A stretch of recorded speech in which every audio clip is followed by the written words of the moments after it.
no dancing when the first goal goes in, okay?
Noswaith dda, croeso I groeso's wallt. Welcome to Oswestry. We're at Park Hall where TNS will begin their Europa League campaign this evening against MŠK Žilina. Looking forward to the game. The evening now, the weather is much better. We've had heavy rain through the course of the afternoon, but it's abated.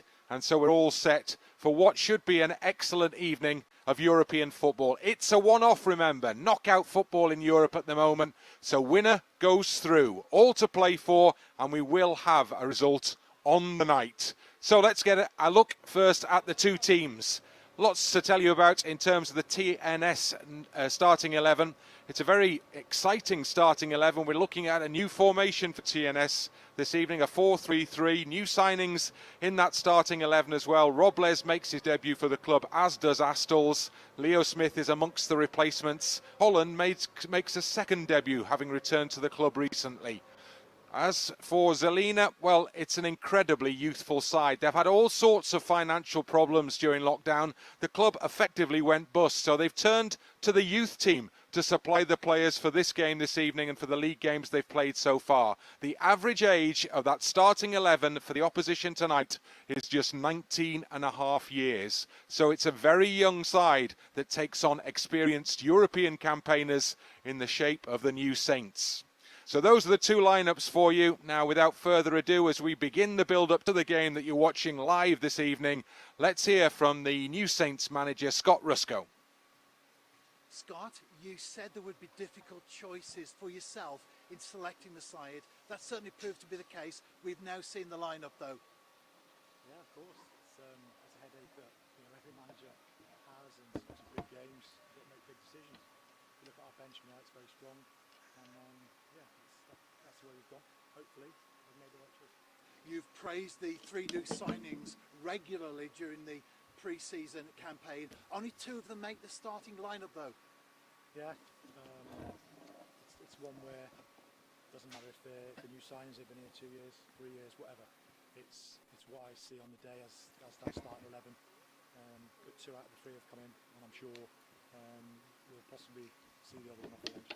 And that's Ryan Astles and Louis Robles, of course, with Leo Smith on the bench. And finally, Scott, you've gone for the experienced pair of fullbacks, Simon Spender, Chris Marriott. You played with them as a player, and now you manage them, and they both start this evening as well.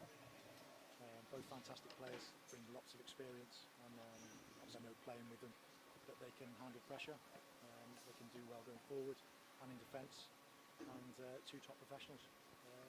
I've gone with those 2, and hopefully they'll create some width for us and create some chances. Scott Rusko, TNS manager, as always, thank you for your time and all the very best for this evening.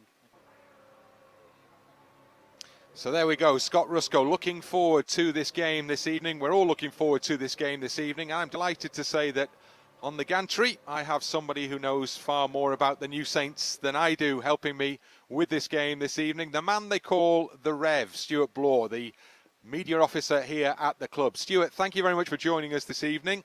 What's the level of anticipation ahead of this game? Well, Bryn, thank you for that very warm welcome indeed, and also to those people listening in right now, of course, a warm welcome to our broadcast this evening. There is a great expectancy within the side. The confidence levels are very high. I've seen them play a number of behind closed doors friendlies in recent weeks, including the likes of Wolverhampton Wanderers, Liverpool, Tranmere Rovers, and the performance has been excellent. Yeah, because that is always the problem we talk about at this stage. Normally, anyway, for the Welsh sides going into Europe, isn't it? Lack of match action ahead of the opening game. It's been even more the case. I mean, the last TNS fixture was early in March. Well, I remember that March we played Barrytown United. We drew 2-2 here at Park Hall, and then we were due to play Carnarvon Town away, and that got called off on the day, on the morning of the game. And little did we realise just what the next few months would entail for all of us, not just in football, but life in general. Yeah, so how have the players coped with that, and how have they got themselves up to a position whereby they've put, as you've already suggested, I spoke to Scott Rusko myself about this yesterday, they've put in such impressive performances against real good quality opposition, Liverpool under 23s for a start. Well, I think Scott is an excellent manager. He can motivate the players. And if you look back to last season, the way the campaign ended, I think that in itself was a motivating factor for the players this time round. Yeah, interesting that. 4-3-3 this evening. Is that a reaction maybe to last season? The way that the squad is set up now, Scott has seen a way to do something differently perhaps? Yeah, without doubt. And I think also the new signings that have come in, and 3 of them external signings. Some of the youngsters have come through the academy, and we will expect to see them, I'm sure, during the course of the season. But for tonight, he's gone for the 3 experienced players. 2 of them, a bit like Meatloaf, 2 out of 3 ain't bad. 2 of them make the starting lineup. And, well, with Leo Smith on the bench and the other players as well, it shows the quality that Scott has at his disposal to be able to perhaps switch tactics and approach whenever required. And it's a strong bench, isn't it? The TNS bench has a good look to it. When you look down the names on the bench there and you see, well, Draper for a start, Sislovic, of course, Leo Smith, who apparently has been playing really well in these warm-up games and is very unlucky not to start tonight. In fact, Scott said yesterday in conversation that he should be hammering on his door to ask why he wasn't starting the game this evening. So there are options there potentially. You might need that tonight as well. Yeah, I think with Scott at the moment, and hopefully that continues throughout the season from a TNS perspective, it's not so much who do I pick, it's who do I leave out. Because each one of those, I've seen them perform in behind closed doors friendlies so far this pre-season, and each one of those could quite easily be in that starting lineup without raising an eyebrow. So we look at this game this evening. I'm suspecting that, given that we've already mentioned the average age is so low, I mean, has there ever been a younger side playing in a competitive, full European fixture than 19 and a half years old? Given that fact, is there any sense where the home side start this game as favourites this evening? Well, the bookies do make the Slovakians the favourites. Although, as we know, Bryn, and especially with it being over one leg, and that is a cup tie, as you said earlier in your introduction, I don't think the odds will really make much difference. I think going into this game, they are a young side. I watched them get off the bus last night. They trained here at Park Hall, and it was like watching the TNS under-19s when we played an FAW Youth Cup semi-final back in March at Aberystwyth. They are very young, but as I looked at them, I thought to myself, These will not be tiring. I know you still played a beautiful game, Bryn. I shall as well. Well, once we get to about 20 or 25 minutes, perhaps our legs start to go. You speak for yourself, Stuart. I don't think these guys are going to tire. They will have the energy without question. Now, in terms of the surface, there's no surprises to them there, because their stadium has the same sort of pitch, doesn't it? So they know what to expect from this. Yeah, no, I think pitch is important. Lots of teams now, of course, as you know, in top flight Welsh football have a 3G pitch. TNS was the first, led the way on that front. Others have, I wouldn't say caught up, that's perhaps a wrong way of looking at it, but others now have a 3G surface, and without doubt it's increased the quality of football that you can play, and they will come here with a quality side, regardless of the fact they're 19 and a half, they are a quality side. Well, we're seeing them just appearing now. The away side will play in the Norwich City look-alike kit this evening. The yellow and the green, and the numbers nice and big and distinctive on the back, which is always an advantage on these sorts of occasions. So the away side, the opposition, are ready to come on as we see Scott Rusco make his way from one side of the Park Hall Stadium to the other. Scott Rusco, an experienced European performer as a player himself, now cast in the management role and hoping to take the side, as he did last year, into multiple European games, because there's a terrific financial reward. Let's not beat around the bush, isn't there, if you can make any sort of progress in Europe these days. Certainly you can be talking £1 million just for getting through a couple of rounds in the early stages, which to an English Premier League side would not really make any difference at all. But when you talk about our level, as you say, it does make a massive difference. So we await the arrival of the home team, and the away side have been changing for this game because of all the social distancing rules that make life so complicated. It's fantastic that the game's actually here at Park Hall, by the way, because it's no easy undertaking, is it, at the moment, in terms of the protocols that are in place from UEFA that they insist on that you have to go through, which means that the away team have changed in one of the suites over on the other side of the ground in the venue, and their dressing room is just a circle of seats in the room, isn't it, basically, with no showers after. It simply isn't possible to do that this evening. Well, it's very unorthodox, and we referred to our own footballing careers there, Bryn, just recently, and that's probably more what we're used to than professional footballers. It is very similar. Well, we've got the two teams now ready to make their appearance on the playing surface here at Park Hall this evening. The traditional green and white hoops of the New Saints, and the yellow and green of the side with a nickname of the Shoshone, nicknamed after a Native American tribe. And they will take their place with their season having already got underway. They've had an up and down start to the season, and they currently sit in 4th place in the Slovakian Premier League. And now we have the traditional lineup before the game, and we'll have the Europa League anthem, and now the teams will break for the team pictures. Well, TNS will for sure anyway. The opposition instead just sprint off to take up their places. So this is the TNS side that will embark upon yet another European campaign. This club has got so used to playing in Europe in recent seasons. Maybe it's slightly different for the first time in a long time this time, because it's Europa League from the word go, whereas for the last 8 seasons prior to this, it's been the Champions League that TNS have been going into. So Connah's Quay are already into this competition by virtue of the fact that they were knocked out of the Champions League last week, and Bala Town in action in the same competition from Wales as well this evening. Barry Town have already departed the Europa League. So flag flying, well, I think TNS have got a chance. We hope that TNS certainly have got a chance to make sure that that flag is still flying, with Connah's Quay and the New Saints both hopefully going into the draw, which I think is at the start of next week, isn't it? So we're almost ready. We're almost underway. The referee has gone through the necessary rigmarole that precedes any European game these days. Pennants have been exchanged in a socially distanced manner, no doubt. And it looks like it's going to be the visitors through their skipper. Power, by far the most experienced player in the side at 28 years old. I mean, he's like a granddad to some of these players, frankly, because he's 5 years older than the next oldest player. So Power, who's been around a while, he's played in Europe before. There's very, very little European experience in this side. There are more than one or two Slovakian under-21 internationals. So they have, in fact, they've experienced at international level, at youth level, a number of these players. Because this club that TNS are playing tonight have a really, really good reputation for developing young talent. And they've sold players to the likes of Borussia Mönchengladbach for big sums in recent years.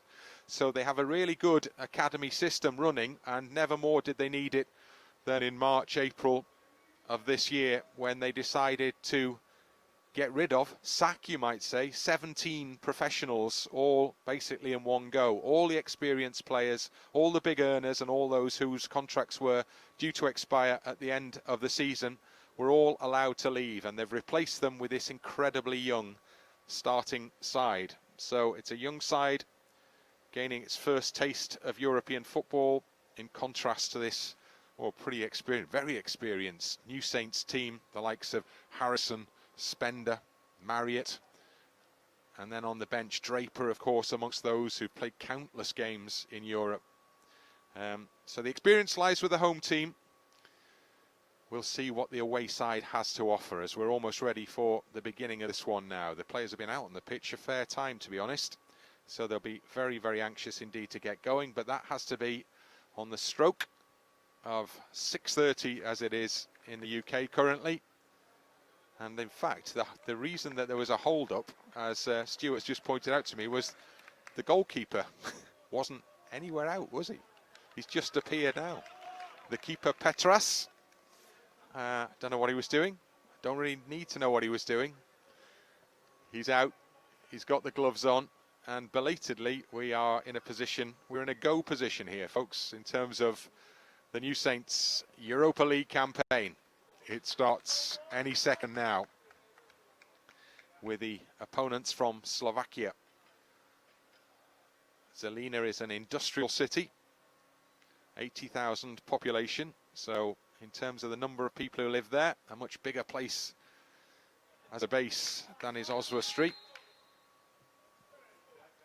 And finally, we're underway, but we're not. So we are going to continue to go through the motions in terms of taking the first kick-off of the campaign. Finally, we've got it. We're off and we're running. And it's the away side who enjoy the very, very earliest seconds of possession here.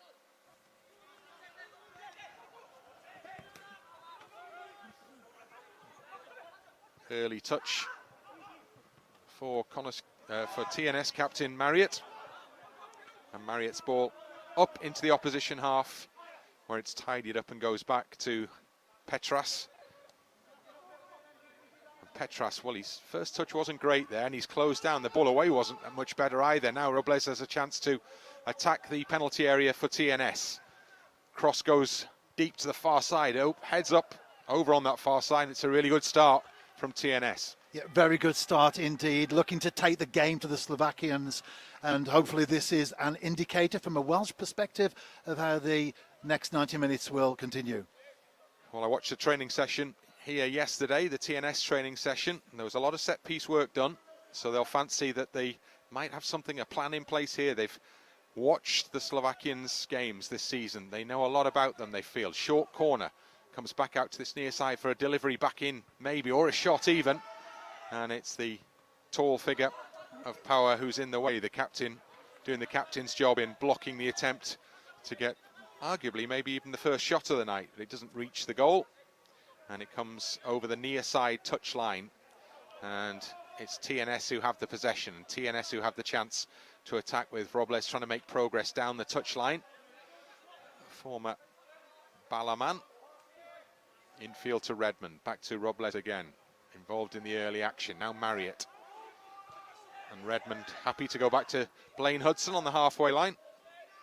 And when Hudson looks up, he sees the runner. Diagonal, good ball from Hudson as well. Chance for the cross in from that far side. Heads go up, and again the pressure is on that penalty area. Redmond for TNS, back to Marriott. Holland gets the first touch, and is happy just to go back to Paul Harrison. And then Hudson, it's a ball down the channel, asking Spender to put the pressure on. Simon Spender, game runner.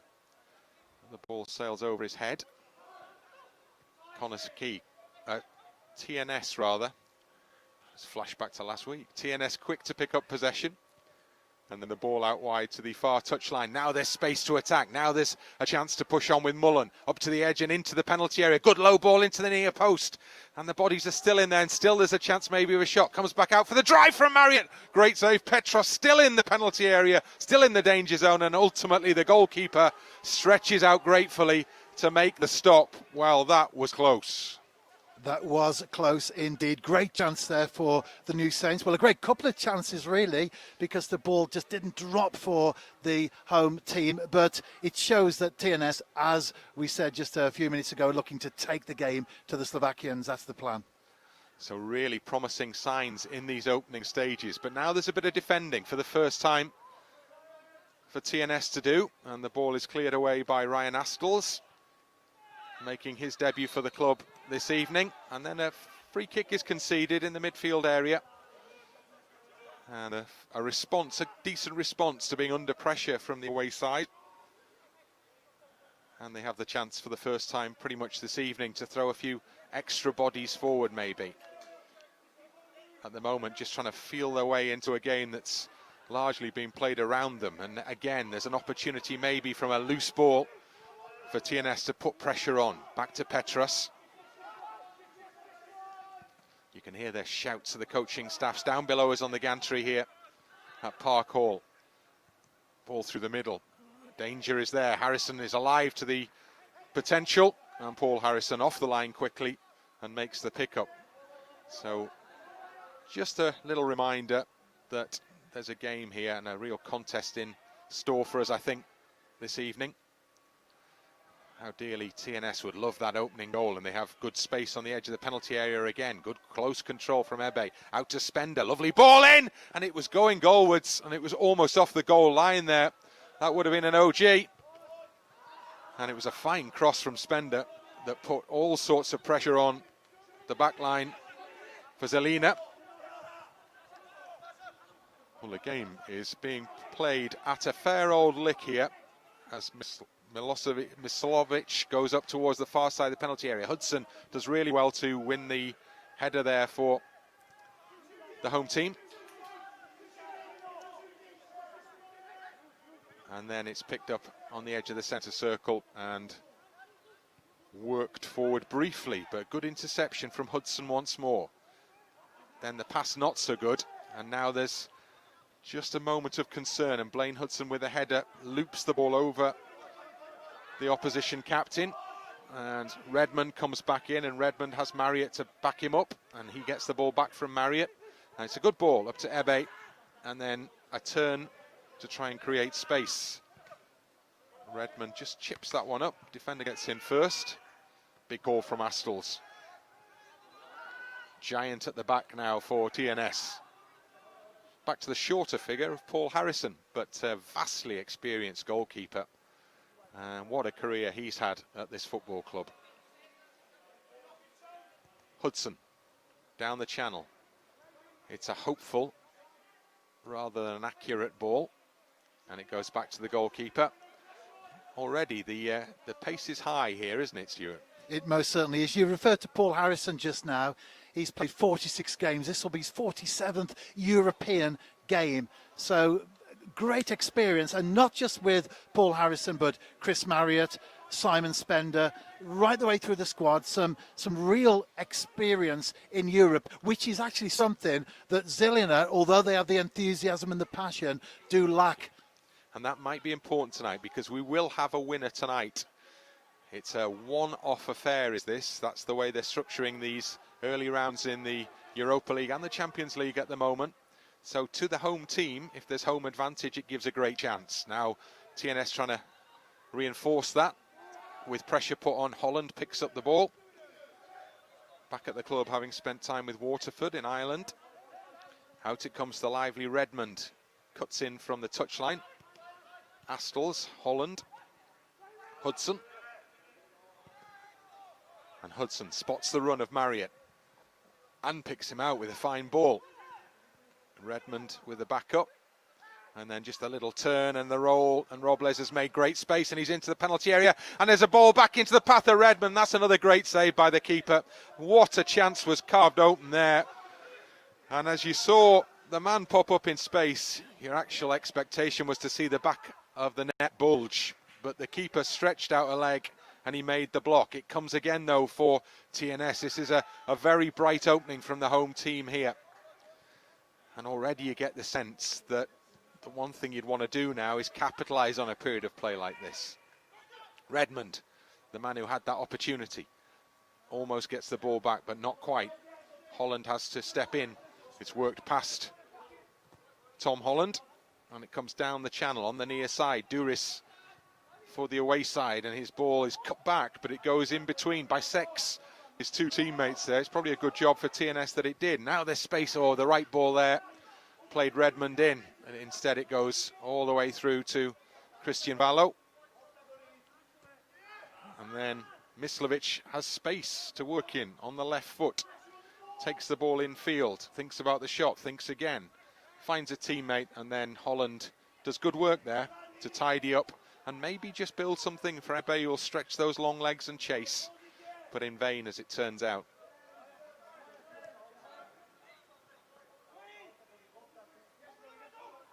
So Connors Key dropped back into the defensive shape. Talked before the start of the game about what we were expecting to see in terms of the formation. 4-3-3 is what we were promised for the game this evening. Because of the new personnel, there's a new option there potentially for Scott Rusko to do things a little differently maybe this season. And they've been really lively, the front three so far, haven't they? Yeah, they most certainly have. And as you say, Bryn, there, the new personnel, for example, Ryan Brobble would often be on the wing last season. Danny Redmond would be filling in at left back. But now, with players fit as well, of course, we have that absolute luxury of Brobble and Redmond in the centre of the park, without compromising the previous positions that they would fill. And both have been also happy to pop up in the wider areas, but there's defending to do now as Vallo is strong against Redmond in the challenge, and space opens up on the edge of the box. It's still there. Mislovic out to Vallo. Mislovic again will curl a shot in. Good header away from Blaine Hudson. He was heading goalwards for sure. Not sure it had the power to really trouble Paul Harrison, but the block was important nevertheless. Just a little period of a bit more possession play for the away team here, and they look to make the most of that opportunity. Can they keep the ball in? No, they haven't kept the ball in. And a chance for TNS instead to get the ball down on the edge of the 6-yard box, get players up towards the halfway line, and start playing the game around that Žilina penalty area again. We're just seeing the chance here. This is the moment, wasn't it? Yeah, absolutely. Fantastic chance there for the New Saints. Just too many bodies in the box, and eventually they were able to clear, and it's still 0-0. But it's been an exciting opening to the game, and TNS have indicated that there could be a real opportunity tonight. But expect twists and turns, no doubt. As again, Žilina push up on the edge of the penalty area, and the cross is straight into the hands of a grateful Paul Harrison. And Harrison will take his time and just allow players to advance a little. Astles for TNS. Into the chest down below us of Robles, and it's out for a throw-in on the gantry side touchline.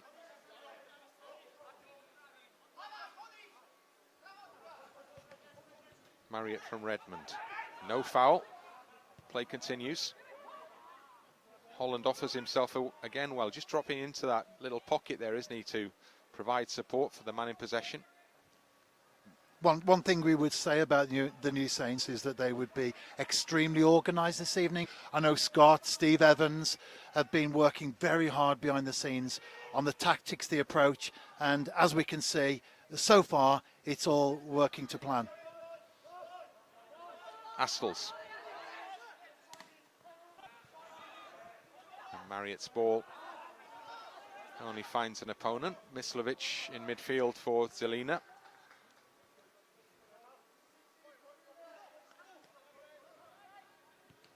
And for the first time in quite a while, just 30 seconds in which maybe everybody could just take a breath here. And maybe there's another opportunity now. The ball surely's gone out. It has. And the referee's assistant on this near side was up with play and spotted it.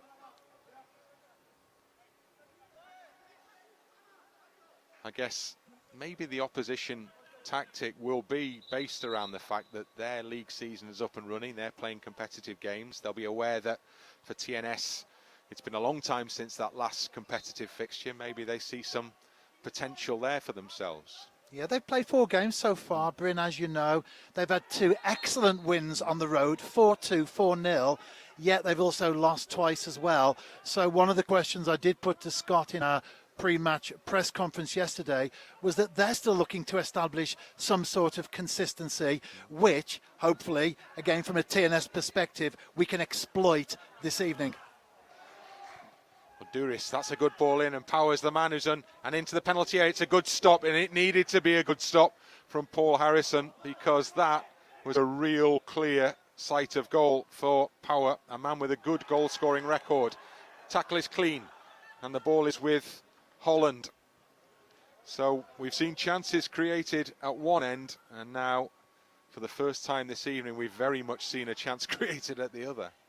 I think if there was one word I could use to describe Paul Harrison, it would be reliable. Well, he showed that there, no question, and needed to as well, because there was a real anxious moment as Power was the man who broke through, right through the middle.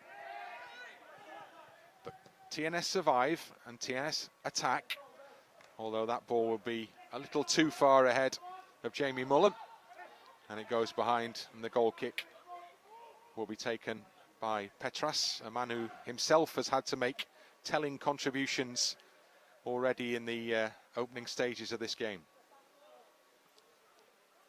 Yeah, we've just approached the quarter of an hour mark. It's still 0-0 here at Park Hall, but Bryn, how have we not had a goal so far? That's what I ask myself. It's true. It's been richly entertaining in terms of chances created. The one we want to see go in is the one that puts TNS in front, and we've nearly had that, but then by Paul Harrison. Hudson rolls the ball onto Mullen. Good turn. And now Redmond sees the option wide through Marriott, backing up well. TNS going back to go forward. Up it goes to Ebe, and then comes out to Marriott. Click down the line, chance maybe to build. It's been a fruitful period part of the pitch for TNS down this left-hand side. Hudson right through the middle. Ebe turns. Can he make room for a shot? Yes, he can, but he drags that shot wide. Decent movement. Not quite the contact that he wanted ultimately, though, was it? Yeah, some good play there from the New Saints. Jamie Mullen, for example, that turn on the right, typical Jamie Mullen. He turned, switch play, looking to create opportunities, looking to just get that chance to get the ball in on goal, which, of course, Dean Ebe didn't hit it how he would have wanted to. But nevertheless, lots of positives so far. Bit of defending to do now, though, with the flick on from Powers. Gone out into the penalty area. Astles, well, he got something on it there. I'm not quite sure he knew where that one was going to end up, but from everybody's perspective, it went in round about the right place. and the job of clearing the ball is very much completed by Redmond. And then a clash between two of the Žilina players results in one of them, Kopas, now clutching his face, lying prone on the floor. A little breakdown in communication there. And now there is a chance for the first time so far for everybody just to draw breath. And we're seeing the incident there, the clash between the two. Actually, it was hip to head, I think, wasn't it? Yeah, I don't think he's going to be concussed, is he there? It looks like he's up on his feet, and as is the custom, just come to the side, and he'll be back into play in a moment or two as the New Saints take the throw. Holland. To the former Wrexham man, Blaine Hudson. We could say that about a few of the TNS lads, of course. Chislovich, Spender, quite a few. Marriott as well, yeah. Yeah, Marriott have been there at Wrexham, and it's understandable, of course, not down too the far road, away, yeah. and players will move from one to the other. Blaine Hudson, of course, has played for Chester, so he's played for both sides, Chester and Wrexham. We don't mention that. Attack is on with Mullen in possession. Back it goes to Holland. Down the channel, and then flicked up. Good ball into space for Mullen. Edge of the penalty area. Lofts it up. Petras, poor punch, but still there to be won. And then it's hooked away. And quickly, Power, the experienced man, the captain, loses possession to Redmond. Can he utilise the opportunity presented him here? Just behind Brobble there. And had it been in front of Ryan Brobble, maybe there was a real counter-attack opportunity on. Still the possession is with TNS. That was a great little toe poke there from Ryan Brobble. Found the ex-Chester man, Blaine Hudson. You're going to do this and now, aren't you? the New Saints keep possession. I wish I'd never said anything. Good ball over the top. Lovely ball over the top for Spender to run onto. Simon Spender, oh, he's overhit the cross. And he's disappointed because he's a very, very experienced player. Here's Simon Spender. And as he jogs back towards the halfway line, he'll know he could have done better with that delivery. I think so, yeah. I mean, a great pedigree, you know, as you say, came from Wrexham, one of the players that has made that trip over the years down the A4, A3 and come to play at the New Saints. Wales under 21 international as well in his earlier days. He was indeed, yeah. One of those players in the TNS lineup who can boast a lot of experience in the English League system. As the ball comes out for Brobble, and he causes a problem for the goalkeeper there, and the ball was moving all over the place. And Petras, well, he dealt with it just. He doesn't look very comfortable on the ball at times, as in I'm sure the New Saints will be looking to take advantage of that. Hence why I think Ryan Brobble went for that shot from a distance. Brobble strikes there, and, well, keeper down to his right. He does fumble. Fortunately for him, though, no TNS player in the immediate area. So corner kick, pressure on, in it goes, and again a flap from the goalkeeper, no more than that. I watched that training session yesterday, and one of the things I picked up on was the fact, I think maybe what they've seen in terms of the scouting videos gives them a sense that there's something to be gained here from putting players around the goalkeeper, as we're seeing, into the near post area. This time, well, it's taken another deflection. It's a third consecutive quick corner kick for TNS. And let's hope, as they say, Bryn, it's third time lucky. Absolutely. So let's see what can be created, manufactured from this set-piece opportunity. This time it goes deep. Oh, that's a great looking. Oh, it's hit the post. Well, that had sailed across everybody there, and that was inches away from going in straight from the corner kick. It's still in there. It's still there to be won. Ebe pushed almost in the back by Astles there, his own player. So I think that's one that you take for the team, that foul, isn't it? When there was the chance maybe of a breakaway, Duris in possession, and that's the first yellow card, not unexpectedly of the evening. Brobble receives it, and the goalkeeper there was all at sea, and TNS were within a whisker of a sensational opening goal to this game, and Brobble was the man who came so close. Indeed, and that would not be the first time that Ryan Brobble has showed that sort of skill at a set piece. Well, a corner. So a great chance there for New Saints. Well, at the moment, the chance count is growing heavily in favour of the home side. Again, there's still work to be done though. Got to convert one of those and keep the other side out at the other end, which is the job that TNS have in front of them just at the moment with this free kick, a set piece opportunity. Having watched some videos of Žilina myself, I've got a couple of players in their 11 who can strike a free kick. They've scored direct from them this season. I'm guessing this is too far out, but you never know, do you? He's shaping as if this is going to be a shot. Yeah, just a two-man wall there, but it may be a little bit too far out. As we notice as well, TNS get, bar Robles, everyone behind the ball.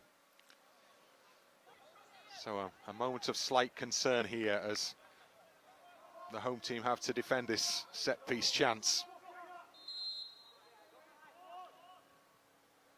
Struck hard and struck beyond the first wall and effectively hit the second wall there.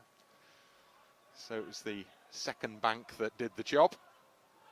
And now the job is to get the ball out of that tight corner. Not entirely successfully, as it turns out. A little triangle of yellow shirts hold the possession tight to the far touchline. Only briefly, though. And again, same result, given away. Žilina back in possession. Bernat feeds the ball wide. Low crossing is a really dangerous one. And it's skimmed across the surface there. And Paul Harrison kept a calm eye on it and stepped in after Power had missed out to pick up.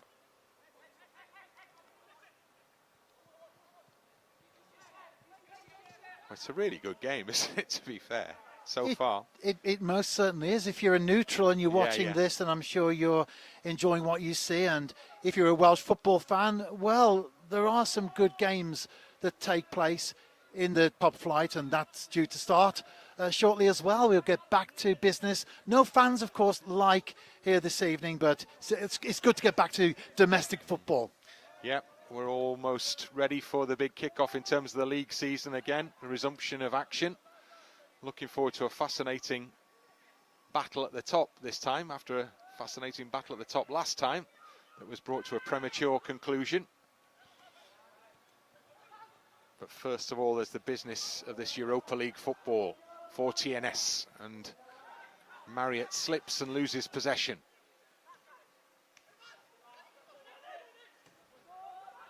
It's a late challenge that the referee has just signalled now, and the referee and Robles have a little conversation about that, and Valo is picking himself rather gingerly to his feet, having been caught after he'd cleared the ball there by Robles. Fortunately, no yellow card though. The referee's got a yellow whistle, and when I saw something yellow come out of his hand, I thought it was a card for a moment. But fortunately for the New Saints, no card.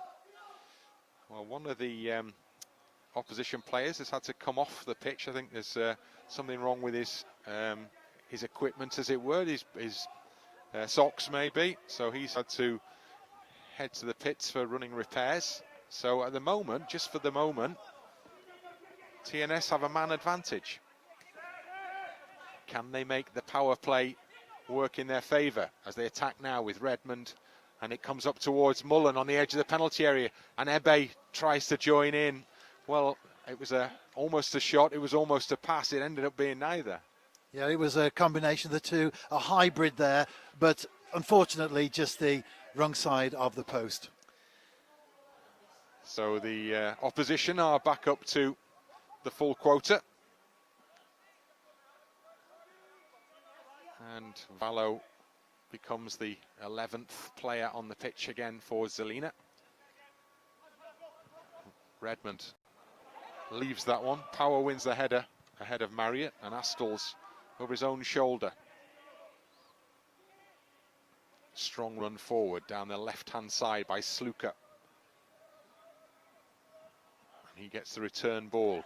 Challenge from Holland is fair, but still the possession lies with the away team, who win their first corner kick of the night.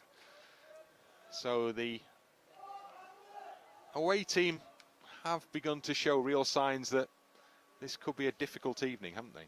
Yeah, 27 minutes on the clock, and it's their first corner. And will they use that? Because as we know, they are quite useful at set pieces. They're a big side. They've got lots of players over 6 feet tall. Surely will look to use that as this ball is swung in, it would appear, to the penalty area. And it does come. Heads up. Good jump from Astles to make contact for TNS. And then a good follow-up challenge. Robles argues that the final touch was off the opposition player, the assistant on the same side, 6 inches away. About same TNS throw. We saw that corner there, Bryn. There were probably more players in the 6-yard box than there were outside of it. And that's exactly why Scott Rusko has brought Ryan Astles to the club. He did his job there for sure. Stood tall, jumped, cleared. More defending to do now, though. Up on the edge of the penalty area. Good drive. Well held by Paul Harrison from Bernat. Keeper was impeccably positioned and made it look pretty easy. Gets a chance for the ball on the ground now. And just, you would say, in the last 5 or 10 minutes or so, it's probably been Žilina who are enjoying slightly better of the game after that excellent TNS start, and chances created and saves made and posts struck, and still the scoreline remains 0-0. Yeah, certainly lots of talking points at least in this game, although no goals as of yet. Well, we will have, if it stayed like this, and I very much have my doubts whether that would be the case, but if it stayed like this, we would have extra time, and then we would have penalties. As we said, somebody will be going through this evening. Spender with a throw-in for TNS. Gets the ball back from Holland. Tough ball back to Holland. Bounced up in front of him. And the foul is committed by the TNS player ultimately. So again, a chance for Žilina to get a ball up maybe around the edge of the TNS area. They're going to go backwards before they go forwards. In fact, it could go all the way back to the goalkeeper here. Well, didn't seem to use that free kick in a very positive manner. They were fairly deep in the TNS half. Now they're back deep in their own. Maybe there's method in the madness, we'll see. Holland, Hudson, and back to Harrison. And Astles has got space and time to carry the ball forward if he so desires. He's offered a ball down the channel for Ebe to chase. Valo's there, not the best struck ball back to the goalkeeper, but he responds sufficiently quickly to clear. But now TNS do have a chance to attack with Robles going inside one challenge. Ebe helps out. Now Robles, will he get the return ball? Not quite. An important defensive intervention, but still pressure remains. Marriott clips it round the defender. Robles turns this way and that. And then ultimately out for a TNS throw-in.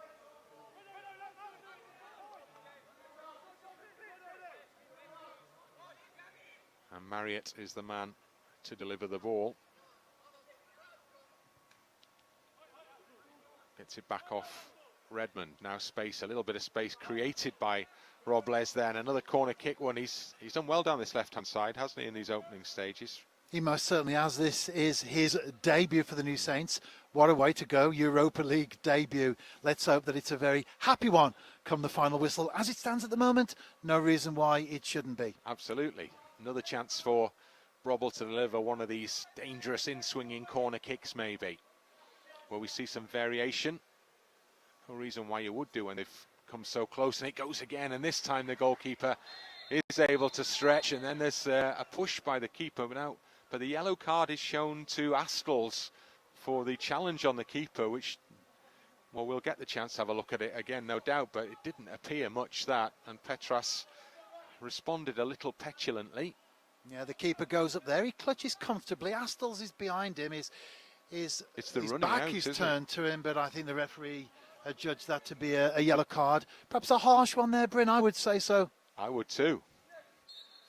I didn't see anything in that really. Perhaps a foul because, as we know, goalkeepers are protected, but certainly not a yellow No. card. I would agree with that. So it just puts a little extra pressure on Ryan Astles in terms of the timing going forward in this game.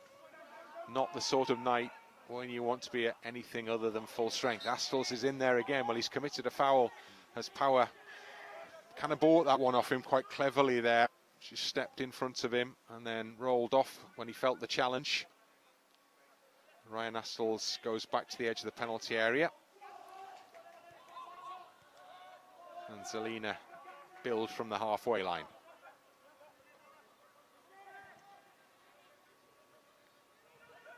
Real pacey opening from TNS in this game.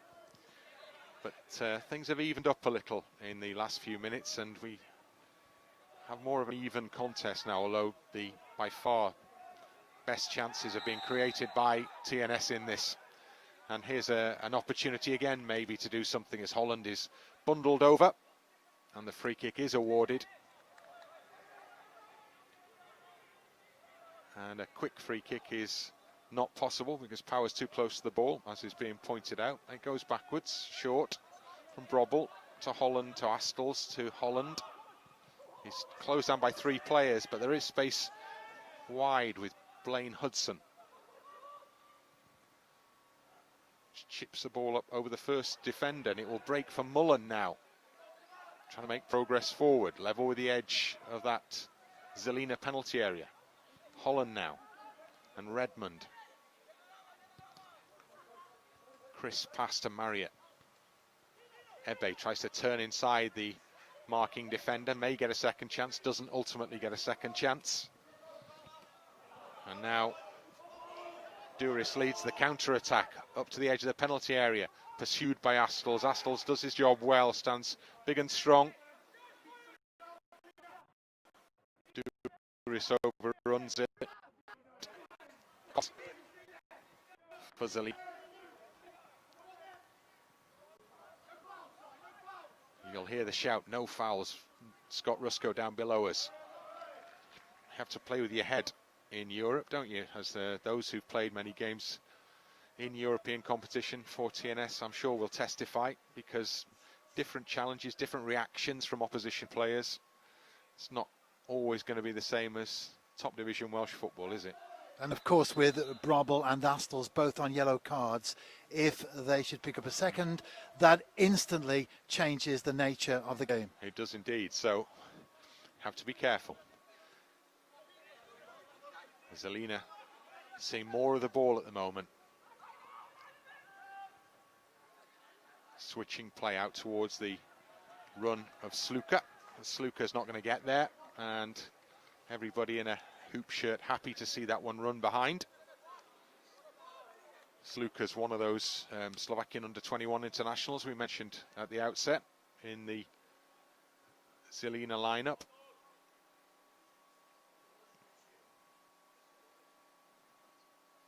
They have a good record in European football, do Žilina. And they've played and beaten a couple of notable names, including Atletico Madrid and Aston Villa.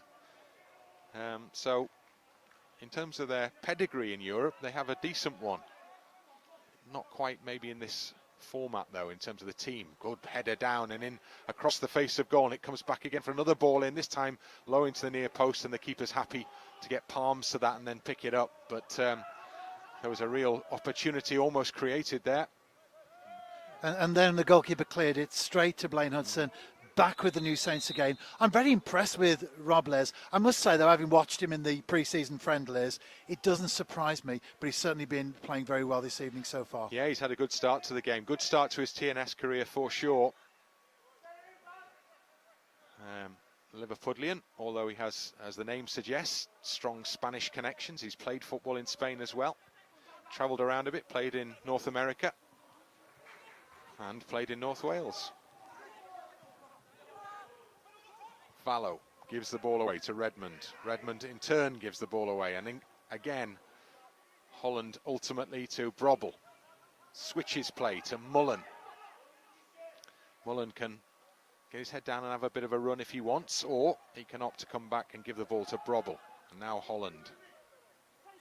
Redmond, edge of the centre circle, promising for TNS this, as they bring Marriott into the game. Cuts a lovely looking ball back, Mullen with a header down, and there's a big shout for handball there, and the referee stretches his arms wide to indicate that he sees nothing untoward. Well, one thing, we're waiting for the replay. If it does come, it might not. But one thing we can say there, Bryn, is that the reaction from the TNS players was spontaneous, and that tells me that they had a good shout. Yeah, there were lots of voices raised, weren't there, at the moment when the ball came in and seemingly maybe struck an arm or a hand. Anyway, nothing given, so... No VAR. TNS come again. Mullen again involved, edge of the penalty area. Great drive! And the keeper pushes that one fingertips behind. And I think that was flying up into the top corner there. That was a good strike. Absolutely fantastic. Jamie Mullen picks the ball up, edge of the box, just turns, sets himself up. Great response, though, from the keeper. And it's a corner to the New Saints on the right-hand side with Danny Redmond. So it's going to be an in-swinger into the 6-yard box, no doubt. Well, if they have identified Petros as being a potential weakness, I tell you what, he's their star man so far, because he's had a lot of saves to make. Maybe another one here as Hudson goes up with a header. There is another as well. And it's fingertips before he catches the second effort. I thought for a second there, that was just going to loop over the goalkeeper. And Blaine Hudson was above everybody inside the penalty area there. So a productive couple of minutes for TNS. More chances created. The count is growing. And this is the point at which you begin to think, now's the time to take one. Yeah, you do wonder, Bryn, how many times you can keep creating chances, not taking them. And then, of course, they get their opportunity. Well, we will see. So, again, good little period of play for TNS here. Always a good sign when you see Spender pushing right up on the overlap. Confident and comfortable and happy that he has the opportunity to do that. And he stays in that advanced position as Blaine Hudson picks him out now. Back to the halfway line.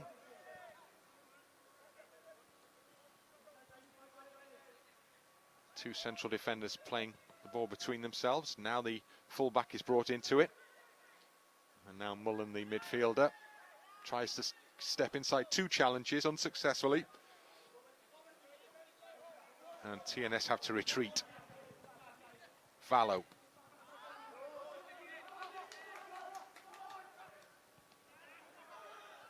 Gono, and then Power, and Gono picks it up again, and it goes out wide to the far side of the box, and oh, that's a late challenge. Well, you saw the reaction from Blaine Hudson there. He spun away from Power's challenge there, and the referee spotted it, and he's awarded the free kick, but he will take no further action, I don't think. No yellow card. I thought that could possibly have been a yellow card for the Slovakian, but no. A big yell from Blaine Hudson as he went down. It's the sort of night when no fans at least allowed in the stadium, when you hear everything like that. You hear the contact and the clash of boots there. And a reminder, Bryn, for those watching this evening, the TNS bench is Connor Roberts, the goalkeeper, Keston Davis, John Routledge, Greg Draper, Adrian Chislovich, Ryan Harrington and Leo Smith. I'll tell you what, that's a fantastic five-a-side team with a couple of subs thrown in for good measure. Yeah, I mean, TNS have had strong squads, very strong squads down the years, but I would venture to suggest that might be one of the strongest benches that TNS have been able to field.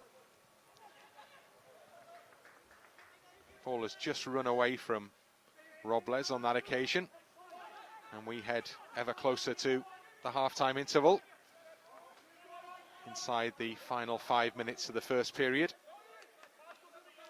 and we await the first goal. And we've come mighty close on a number of occasions, predominantly created by TNS and at the end away to our left-hand side as we watch from a brilliant position right on halfway here at Park Hall. And Simon Spender carries the ball forward for TNS, goes back then to Brobble, just over the head of Ebe. Just the little flick took it away from the TNS player. But again, the last few minutes have been good for TNS. The away side has had to retreat back into its own half just to absorb the pressure, do the defensive job. And again, quickly into the challenge to win the ball back.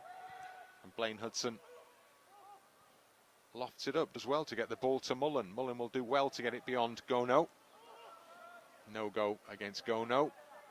And back it goes to Petras. It's a better ball out from the goalkeeper there to find Mislovic. And then Vallo. And Marriott intercepts. Redmond plays the ball off the back of Vallo. And TNS will have the throw in. Down below us, you can just, you can't actually see them, but there's a special kind of created dugout area, isn't there? A sort of, it's almost like a kind of like a long, almost like a gazebo. Yeah, lots of changes, of course, in football, and well, I think we've adapted really well, though, haven't we? Well, it's excellent. It's a great job to get the game here, because having seen the protocols that are involved, I mean, the fact we inadvertently mentioned maybe Connors Key on a couple of occasions, but the fact that they were playing at Cardiff City Stadium was about the fact that that was a secure area to go into, that it offered that support, if you like. But so for TNS to put all that in place and get the game on here is a real coup, to be honest. Because it's complicated. It's very complicated. It's not always easy to control the football either, as we saw on two swift occasions. Now look at the space that's potentially ahead of Mullen here as he moves up to the edge of the penalty area. Now Brobble, or first touch, still with the ball at his feet. Maybe he can still conjure something up. He can! And once again, it's Petras with the legs, with the feet, who keeps the ball out of the goal. So good footwork there ultimately, wasn't it? Yeah, fantastic work by Jamie Mullen, set Ryan Brobble up. He stumbled and he faltered, but eventually he got that shot in. Again, the keeper down on his knees almost, but, well, he kept it out, and it's still 0-0. I'm not quite sure how. Maybe this is the moment. Corner kick. In it swings. Keeper nowhere near it again. Still in there for Redmond. Bounces over the head of Redmond. But he does well to win it back. And does really well to turn and chip it back into the box. And there's Hudson offside. So whatever happens here, it won't count. Ultimately, it went over the bar anyway, which maybe those involved are more than happy that the flag had already been raised over on the far side. Yeah, just seconds to go now. I haven't seen the board go up beneath us, but we have just seconds of normal time, and well, it's the most exciting goal this first half I've seen in a long time, Bryn, I can tell you. Chances galore here, chances galore, almost all created by the home team. One added minute. I didn't think it was going to be much. Velo will seek to use 60 productively. There's still a chance alive with a shot on goal. Good block as defenders get in the way, but still there, and the low drive has to be cleared from the edge of the 6-yard box. And now there's a break on, potentially, if Ebe can do the right thing here. Turns away, and then a little bit of afters. And there's the first yellow card of the evening for one of the Slovakian players. Minaret goes into the referee's book for the foul on Ebe. And TNS will have the last chance maybe in the first half to get themselves the ball forward to the edge of that Žilina penalty area.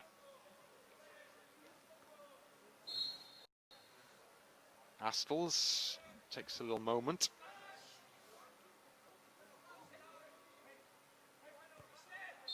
And that is the last action of the first half. So as the two teams head towards the tunnel, it's TNS who will have cause to reflect on what has been at times really good first half performance. They'll have a chance to reflect on the number of chances created so far in that first half, and they'll also have chance potentially to reflect on the fact that they should be going in at least a goal ahead here. There's been one moment of danger for the opposition, but that apart, it's been TNS who've been dominant, who've been impressive, and who've been creative. And I would think that Scott Rusco will be fairly happy with what he's seen so far. We can hear from Scott Rusco now. Scott, half-time here at Parkall, you must be extremely pleased with the performance, but maybe disappointed that you haven't broken the deadlock. Yeah, I've had a good amount of possession. I think we've stifled them. They've had a couple of chances themselves and gotten some good openings, but the amount of chances we've had, we need to start taking one of those. And a penalty call as well, did you see that? For us or them? For us. Which one? I can't think off the top of my head, no. Well, there were lots of chances. Yeah. And what will your message finally be in the dressing room at half-time? Stick to our plan, stay how we've done. I think we've been very professional in our approach. We haven't forced it too much. I would say shorten it up now and again and just take the sting out of it, because after about 5 minutes when we sort of had good possession and dominated, they started to come into it a little bit. So I'd say just be professional, but keep doing what we're doing. Scott, thank you for your time and all the best in the second half. Thank you.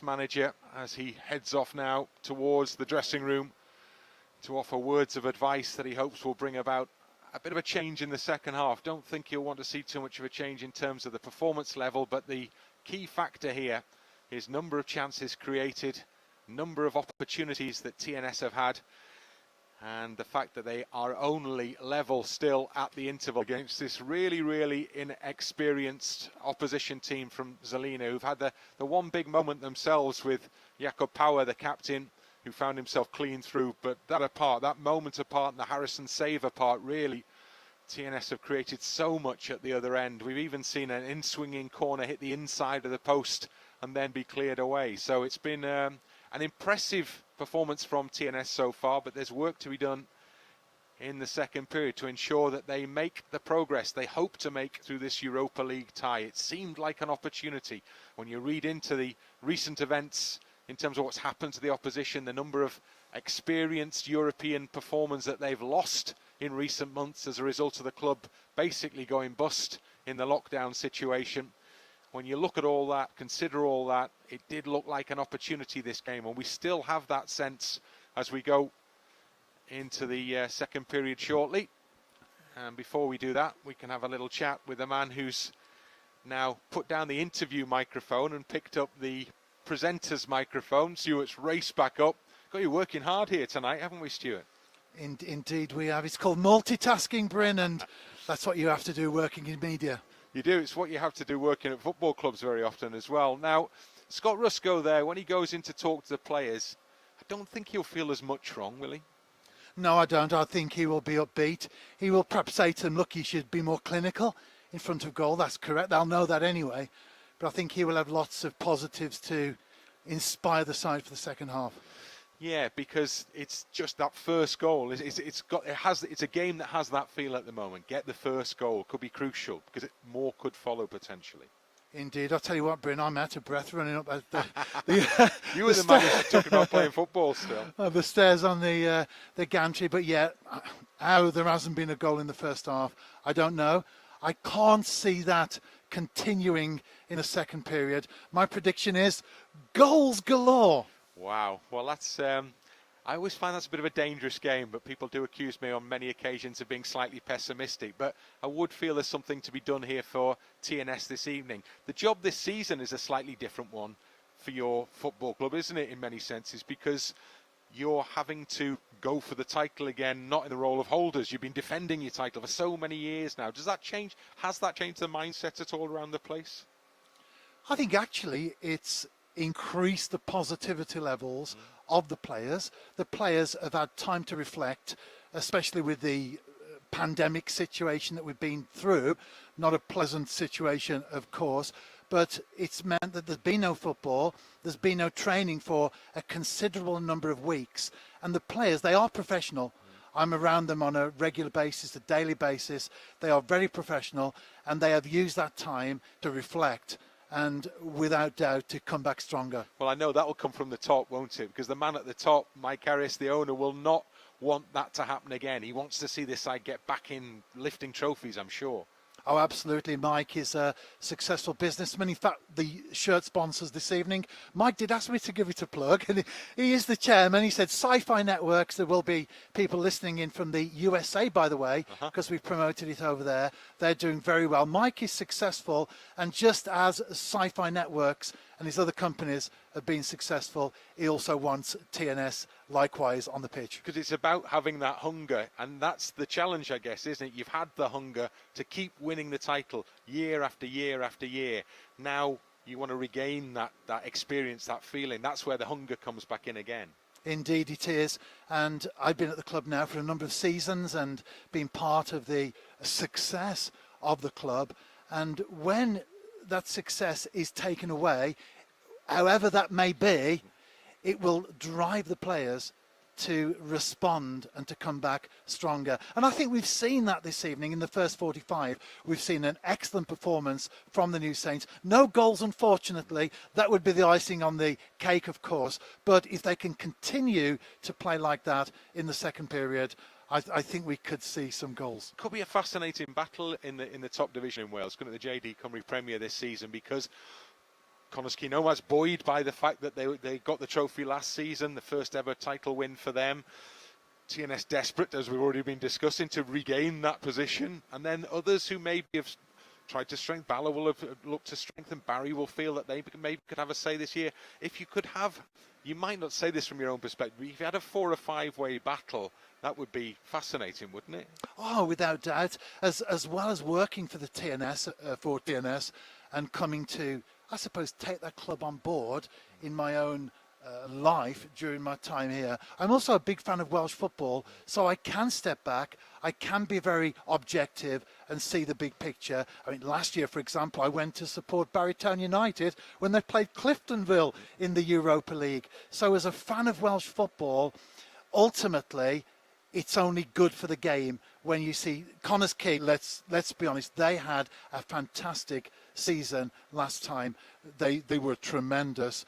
Barrytown United, they went through a difficult period, as you know, some years ago.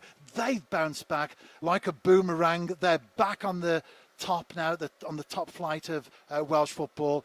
Bala, who you mentioned, they are there or thereabouts, perhaps a little bit of inconsistency at times, and they are the European sides this time round, so the money from Europe will help them. But we have other teams as well, without doubt, who can pull off a surprise or two. And the other part of that equation is trying to achieve success in this European competition, isn't it? So far, Connors Keys, I saw last week, went out in the Champions League against Sarajevo. Decent performance, but went out against Sarajevo. Barry, I know, will be really disappointed about what happened on the Faroe Islands. It's about putting them up, because every time that happens, a big debate grows again around the game. Summer football, are the clubs, are the teams best prepared in terms of going into Europe and all the rest of it? So the positive results count double, really, don't they, in Welsh football? Without doubt, and especially at the moment with the UEFA coefficient ranking, we have 4 teams in Europe at the end of each season, 1 in the Champions League, 3 in the Europa. We are in danger of losing that 4th spot, so it's imperative this evening that both the New Saints and Bala Town could pull up some sort of result, which ultimately means a victory, because that's what it will be about come the final whistle. Well, yes, there's no other way we're going to finish this one tonight, is there? And then you get the opportunity at the next stage. Because of the rejig this year, slightly more a glimmer of hope maybe in terms of clubs like TNS, in terms of how far you can progress. Because always the group stage somewhere would be the ultimate goal, wouldn't it? Oh, without doubt. Our chairman, Mike Harris, on a number of occasions when I've interviewed him, has said that his goal, ultimately, with a football club, would be to reach the group stages of a competition. It's a big ask, but it's not impossible. Yeah, there are lots of rounds to get through, to negotiate, to navigate before you get there, aren't there? But then if you do get there, that would take any club that managed to achieve that, TNS, whoever, to the next level financially, wouldn't it? Because of what you would accrue in terms of that one appearance at group stage. Oh, it would, without a doubt. And of course, as we know, money doesn't necessarily buy success in football, but without it, it's true to say that you won't really achieve what you would like to. Yeah, it certainly helps, doesn't it? It does. And you've got coaching staff here, you've got good quality coaches there. I've worked with Scott Rusko on the pro license course. I've worked with Steve Evans as well, as he's been doing his pro license with the FAW coach ed department. Putting all those sorts of facets in place as well is in terms of the infrastructure, your youth coaching levels and all the rest of it, that all has that positive impact, doesn't it? Oh, absolutely. You mentioned Scott Rusko, of course, a wealth of experience at European level himself. Steve Evans, 7 caps for Wales when he was at Wrexham, unfortunately, not with the New Saints. And then, of course, joining the pack, as it were, recently, last season, Chris Sargent, who also has, well, again, a wealth of experience with the New Saints.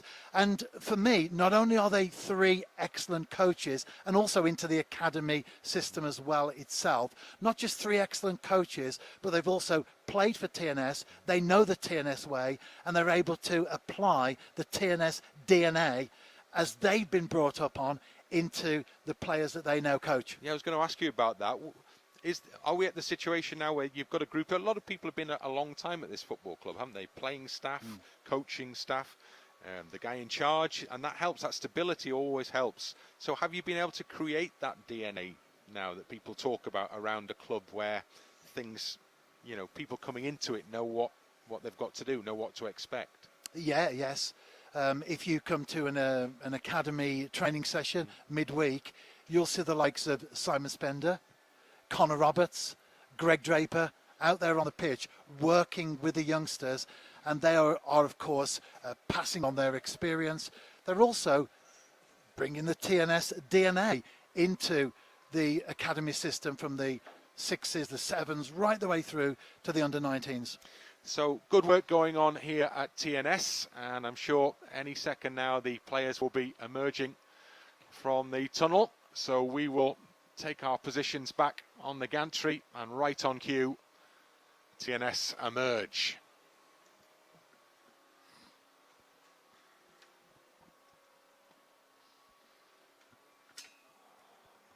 Floodlights just beginning to have an impact now as the skies darken a little over Park Hall. We're just all grateful for the fact that forecast rain thus far throughout the course of the night has held off, and it's a bit misty, it's a bit murky, but other than that we're all okay.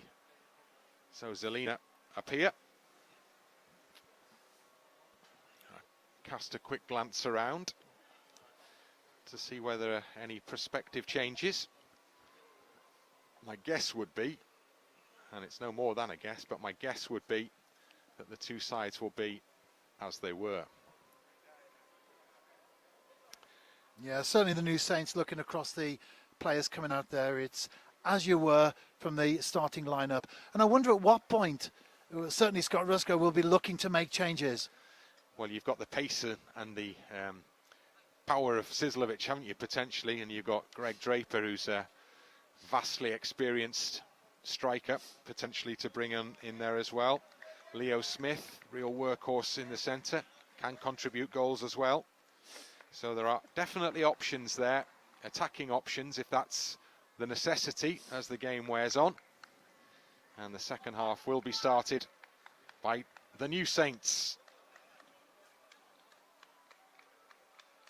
Really big 45 minutes lie ahead here in this first game in the Europa League for the home team this evening. Last few members of the coaching staff racing across the pitch, including last man to his seat, Scott Rusko. And Greg Draper makes a slightly slower way across the pitch as well. A little fist bump with Mullen on his way as the second half is ready for its resumption. Ebe on the ball for the New Saints. One thing to point out is that TNS have 7 potential replacements, whereas Žilina only have 6. Yeah, just 6 players on their bench, but 7 for the New Saints. So and as we've said already, Bryn, what a great bench it is. So the strength of the bench may yet be a factor in this evening. Remember, we will have a winner tonight. One of these 2 teams will make progress in the Europa League. It's a one-off. It's cup football. And if we can't do it in 90 minutes, we'll have half an hour's extra time. And if we can't do it in extra time, we will have a penalty shootout. Marriott chucks the ball down the line.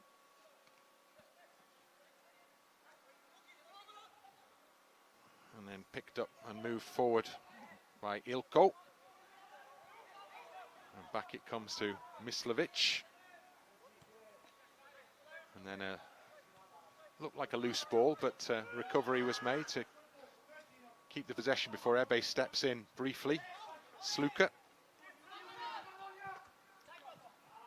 Holland's header back to Sluka. Bernat. Closed down by Redmond, but Ilko has possession. Scored a couple of goals in the league for the away side, and they're going to have a corner kick, are they? No, they're not. It's the final touch off the Žilina player, and the goal kick is given, and Paul Harrison picks the ball off a cone, and the referee has ruled in the home team's favour on that occasion. As we said earlier, Paul Harrison making his 47th European appearance this evening for TNS. Remarkable record, that.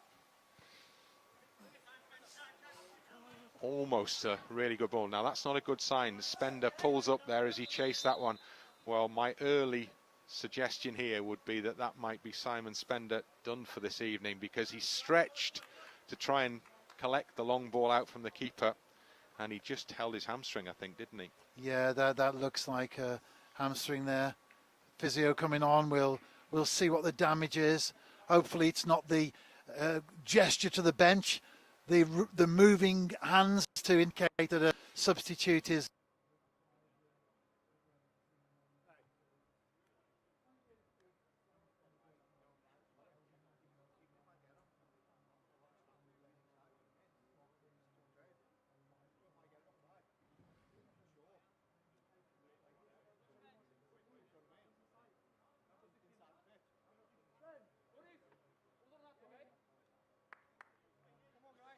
He knows, doesn't he? Yeah.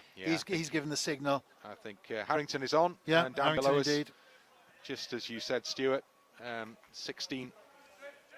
Ryan Harrington joins the action.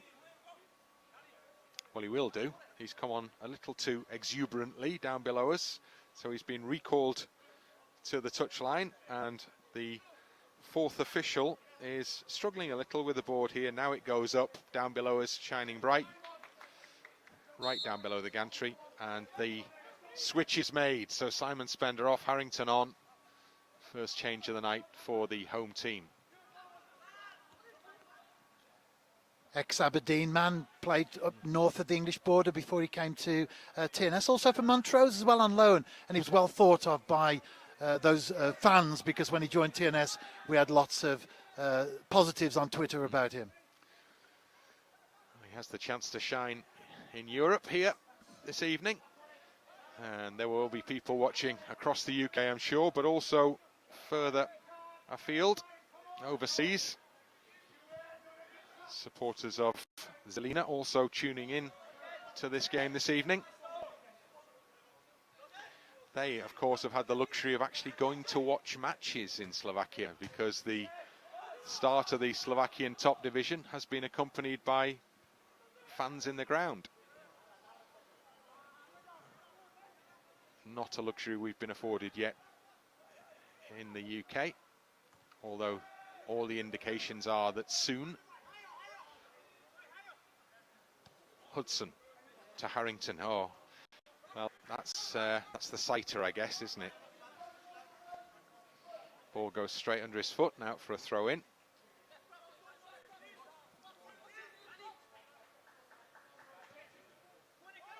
Sluka hurls the ball back to his teammate.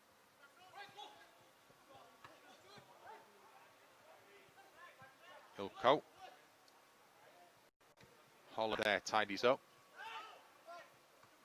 Harrington header. Tackles just flying in at the moment, as the game is a little scrappy. Yeah, it certainly hasn't had the intensity so far that we saw in the first half. Good pressure applied by Robles, forces the defender back. Now Astles, up in the air it goes. Who's going to get on this one? Ebe wins a good header, great header into the path of Mullen. Mullen can attack the penalty area now. Drives the ball in towards the penalty spot where Ebe was waiting. But enough yellow shirts around to get that one away. First moment of promise in this second period for TNS.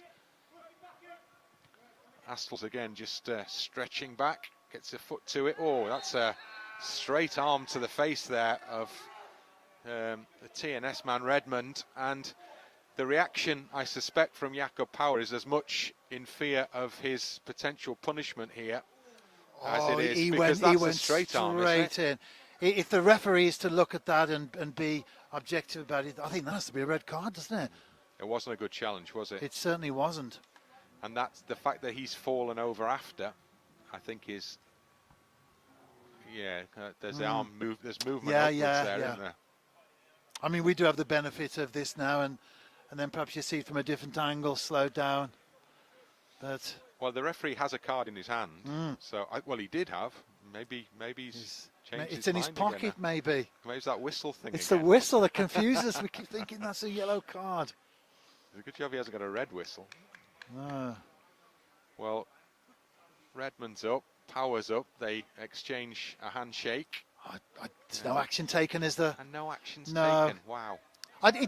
It did look like a red card to me initially, but having said that, on reflection, looking at the replays that we have the benefit of, maybe I'm not so sure now.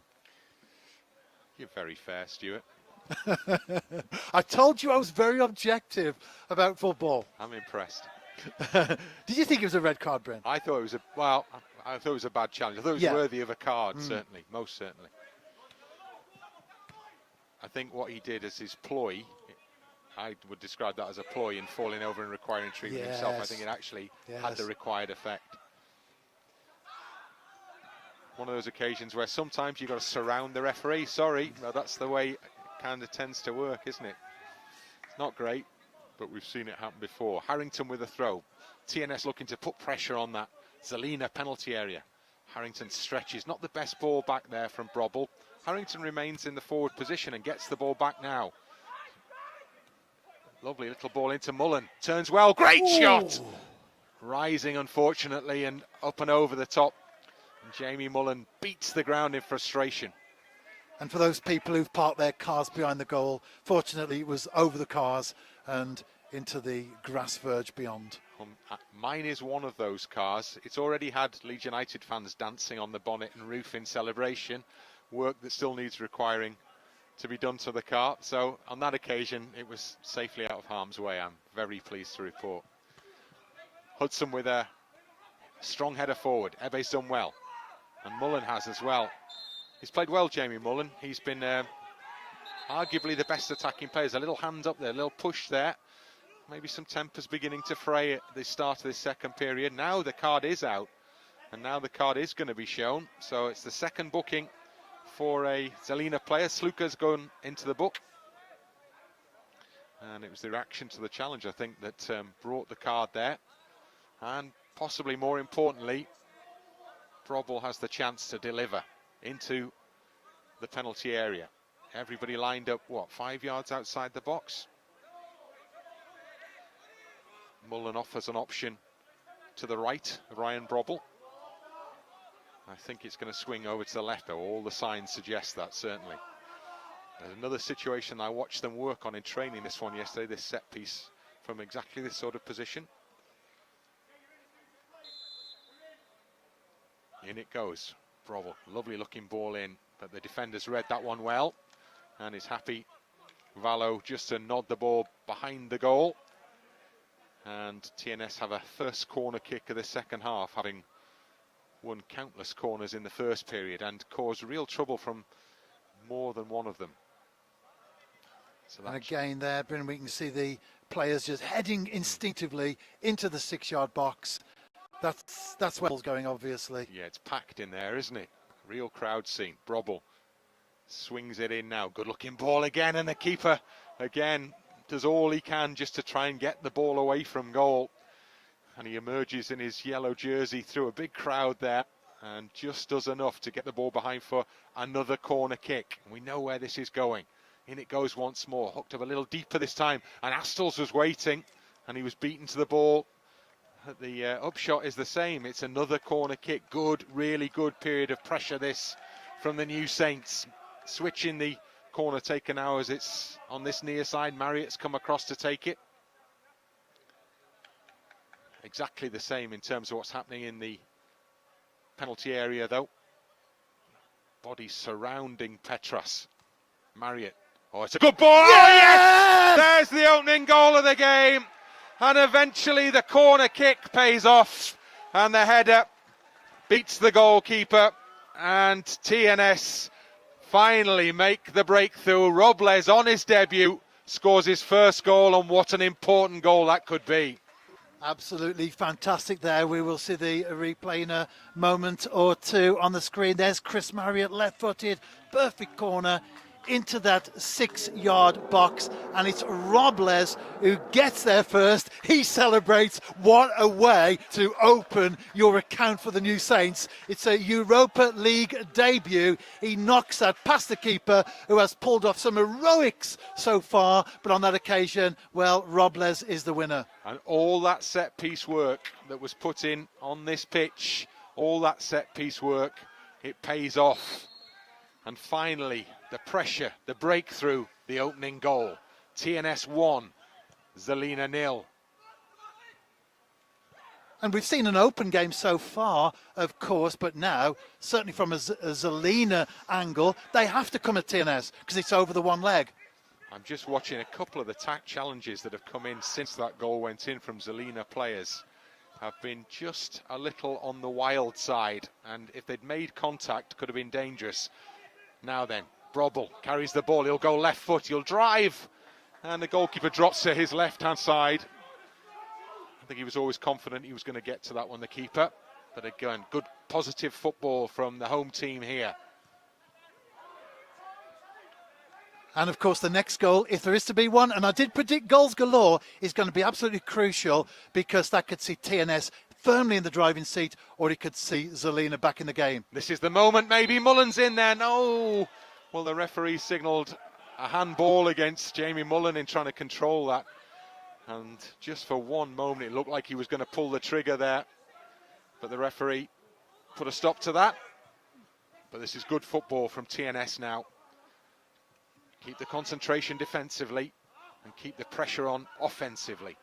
A late challenge from Redmond, nothing given. Another late challenge, nothing given. Maybe that's the sign of the reaction of the opposition just at the moment. Well, that is a free kick, as Power just stepped over the outstretched leg, and no question about that decision. Just good that it wasn't a yellow card. Yeah, he's had a look at it. He's not going to give anything. Yeah, Tom does stick his foot out there, and no arguments with that from a TNS perspective. They're just defending the set piece now. Now, this is the sort of position that I saw Žilina score a goal from earlier this league season. Exactly the same sort of position, curled up into the top corner. Power stands over the ball. And Mislovic stands over the ball. I think it's Power who's going to strike it, though. He's the man who took it in the league game I watched. So it went up into the top corner. We hope that the same doesn't happen here, but TNS will be aware of that. They've watched the games, they've done the homework, and Paul Harrison is the man who's organising the wall now, who has the job of keeping this one out potentially. Power steps up and he curls it well, but he curls it beyond the post, and he ruffles his hair in a frustrated manner, and TNS are happy to see that one fly wide. Danger over. For the time being. You did say you were pessimistic, Bryn. Well, that's football, isn't it? Of course it is, and yeah, it's also about being realistic as well, isn't it? So a second goal, as Stuart has suggested, would be a real fillip here, just to take a little bit of the pressure off.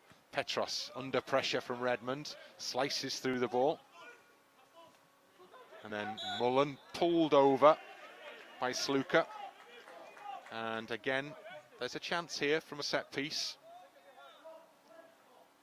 Will they push all the guys up? Well, Blaine Hudson's certainly on his way forward. Ryan Astles is also on his way forward. So yes is very much the answer. The big lads are up from the back. Holland sits square of Brobble, but I think Brobble is going to put it in that area again. In it goes. Heads up, great header as well from Blaine Hudson, arriving at the line there, and Hudson's header was powerful, but just a little over the bar.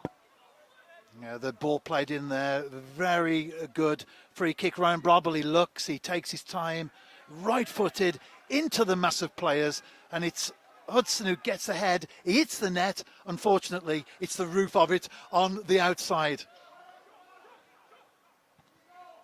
Well, we're going to have to see more of Žilina as an attacking force if they're to get back into this game. They're trying to do just that now with Bernat pushing forward, and then onto the edge of the penalty area it goes, and the runners are arriving late. The first touch was heavy, and I think there's a real sigh of relief maybe there amidst the TNS coaching staff that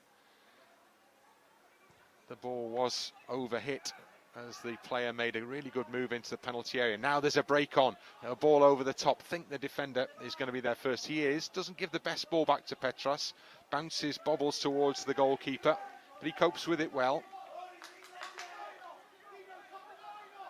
A big period of the game coming up here. Žilina looking to respond. You can see already more bodies going forward. Still the run forward as well, as the ball is misplayed from the feet of Bernat, trying to find his teammate there and cleared into touch. As Stuart mentioned before the game, there will be a hard running side he anticipated. Well, they'll have to show that now, as the away side are up against it here. TNS deservedly having taken the lead in this second half, and we're past the hour mark now. Edge of the penalty area, more defending to be done. Holland does really well there, as Brobble goes backwards, and then it's over the halfway line. Ebe will chase, and Ebe is just stopped in his path by Minaric. And now you can see the extra level of anxiety in the pace at which Žilina now wants to play the game. Ball in field for Gono. Really good work from Ebe though. If they can keep a man far forward here, TNS, then there's a real opportunity maybe will develop for that breakaway. Although at the moment Žilina are keeping two back as they push forward. Ball straight through the middle, little turn just outside the penalty area. Second challenge is successful from Holland. Ebe deep in his own half. That's a good free kick he's won there though, isn't it? Very, very intelligent play from Dean Ebe. It was a foul. He won the free kick, and just down there, he was at the one end. He races all the way back. He breaks down the play. One thing you always get from Dean Ebe is passion, and he will give 100% throughout the game. Looks a big fit lad as well, the Dubliner. And energy levels could be important. I mean, the one, we've mentioned it before this evening, the one issue you fear here potentially is the lack of competitive match action that TNS have had. So they've got to keep pushing on, keep working hard. They're doing just that at the moment. Goal scorer Robles takes on and gets the cross in. That's easy, that one, for Petros at the near post. Keeper kept Žilina in it in the first half with a series of saves. There's nothing at all he could do about the Robles header. Really well worked set piece. Žilina with possession again. Concentration required. Gono goes square. Up to the edge of the box, still not quite clear. Gono comes back to Mislovic. And now Minaric. All the Žilina players bar keeper now in the TNS half. Good challenge again. Holland's doing good work in there. That defensive midfield role, and again another good free kick for TNS. I think what we can see, Bryn, is the Slovakians, they're very passionate. but they perhaps lack that experience at times. They've given away a couple of free kicks, which have helped to take the sting out of the battle, because, let's be honest, they are getting themselves back into things out. They have to. Yeah, they're pushing more men forward. At some point, may leave themselves exposed, but it's cup football, it's knockout football, it's winner takes all. So risks will be taken. Not by TNS, though, I suggest. Not in this position. All European wins are hard fought. This one will be no different, I'm sure. Having to defend now, and it's good work from Marriott. Just got the vital foot in and actually did well to deliver a ball that Paul Harrison could do something with there under pressure. But again, defensive work to the fore. And that remains the case here. Get the blocks in, as TNS do. Can they break out now? Ebe come deep. Plays with Marriott. And then just away from Brobble on the halfway line. And now the runner from left back is Sluka. Out wide it goes to Ilko. Swung into the box, Astles up against Power, and there's a corner kick. Last touch off the TNS defender, who gets a high five from Blaine Hudson. I think we said earlier that that's what Scott Rusko has brought him in for. Tighten up the defence. We did leak a few goals last year which were uncharacteristic for the New Saints, or last season should I say, and Astles on first impressions certainly made a difference. So corner kick for TNS to defend here.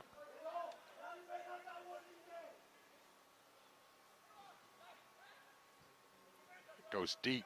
Astles will follow it all the way. Does a really good job. Get on the end of that one. Strange corner, it has to be said, but had to be dealt with. And the danger is not yet gone, because everybody in a yellow shirt stay forward. Maybe there's a chance to break out now. This is just the moment when you wonder whether that player in the centre circle for TNS now is the out ball potentially. Don't invite the pressure if you're sitting too deep. There's pace in this TNS side. Maybe we'll see a change shortly, just to use some of that pace that is residing currently amongst the replacements. However, this team has performed commendably. These 11 players have done a really good job so far. Minarik switches the play. Header one. Over on that far side by Robles. But again, danger there. Good ball into the penalty area. Really inviting ball into the penalty area, but good covering work by the two last men back, Hudson and Harrington, and the ball sails beyond everybody and goes behind for a goal kick. And although Ryan Harrington has come on and enforced substitution, I think it's true to say that he's slotted in, he's part of the squad. That's what Scott Rusko has developed in his time at the club, and before, of course, under Craig Harrison. He's developed that system where players can come in and just slot in smoothly. Ball over the top is a good one. Mullen nods the ball down into the path of Ebe. Ebe does well to find Harrington. Harrington to Holland. Possession is important for TNS now. Possession helps the clock run down. Redmond, not seen too much of the ball, but that's a fine turn. And Robles comes again with a chance, and he put that one straight at the goalkeeper there. And I wonder whether, as he jogs back, you'll wonder whether he maybe could have just done a little bit more with that, because the turn into space was fantastic. The shot didn't quite match the build-up, and now there's defending to be done as the ball is out on the edge of the penalty area. Oh, that's one of those nasty deflections, and it goes behind for a corner kick. Could have gone anywhere. Fortunately, it went into one of the seats in the stand behind the goal. Well, this is a real end-to-end affair now, and you'll see from Žilina, I'm sure, as the game continues, the willingness to throw ever more players forward. As you look now, they haven't got a single player on the halfway line. In fact, pretty much every one of the outfield players for Žilina is in or around the TNS penalty area, and there is just the goalkeeper, a lonely figure, back in his own half. Not a teammate anywhere close. So is there a possibility for a counter-attack here? First, of course, the job is to defend the corner kick. Priority is to do that.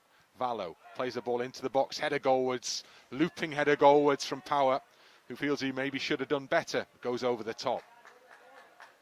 Yeah, we see the clock tick down as well. We've played 20. Well, we're in the 26th minute now, and I think this is what they call a heart-in-mouth moment when the ball gets into the box. But well, fortunately for the New Saints, over the bar.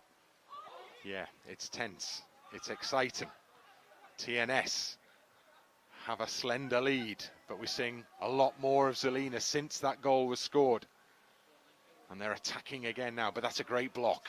Now then, how can TNS utilise this with the ball into the corner?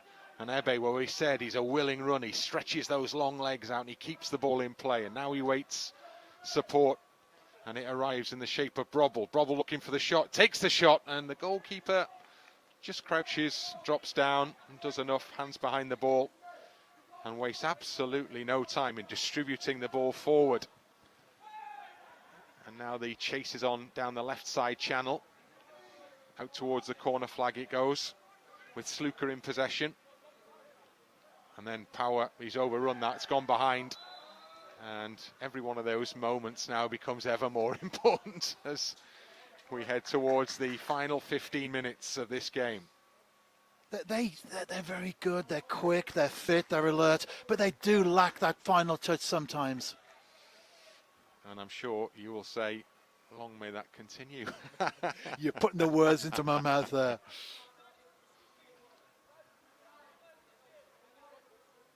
Paul Harrison, more than happy just to take an extra second or 5 over the goal kick. Handball, I think, against Harrington there, wasn't it? The ball just shot up and... he didn't know much about it, but it was handball. Yeah.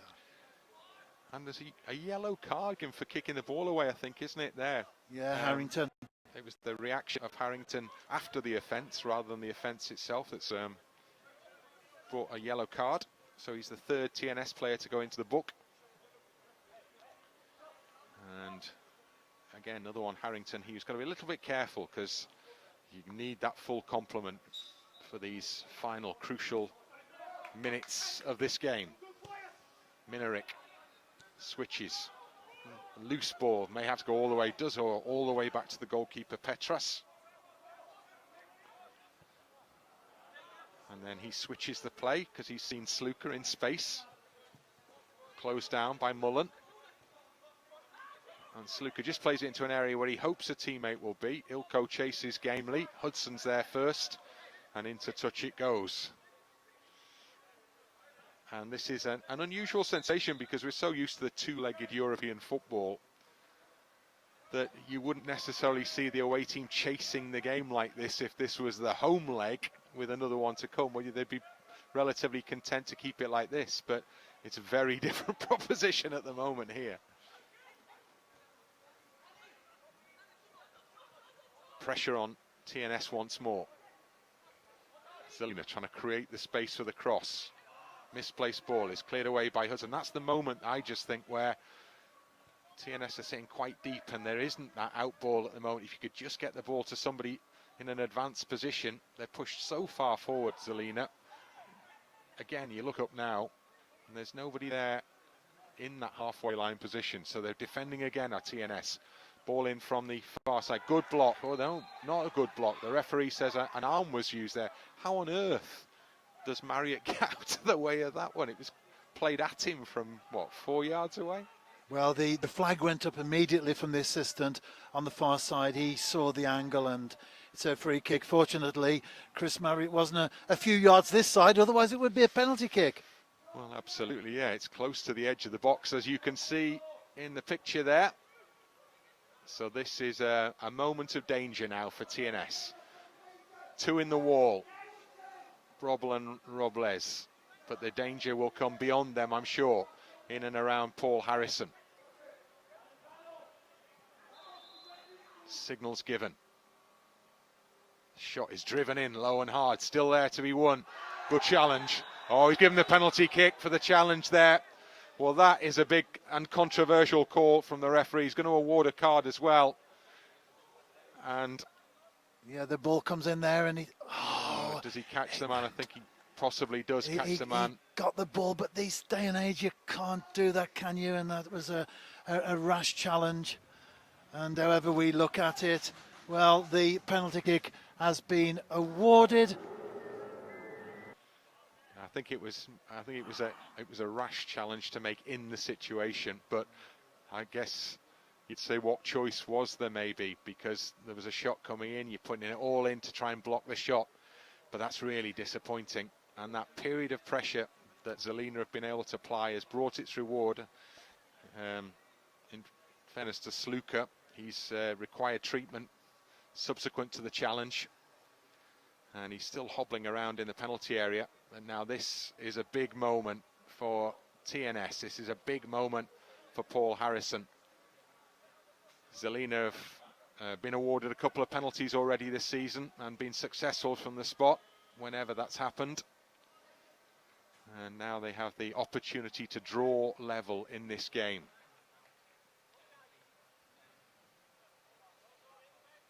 So the keeper, Paul Harrison, on his line. Can he become a hero?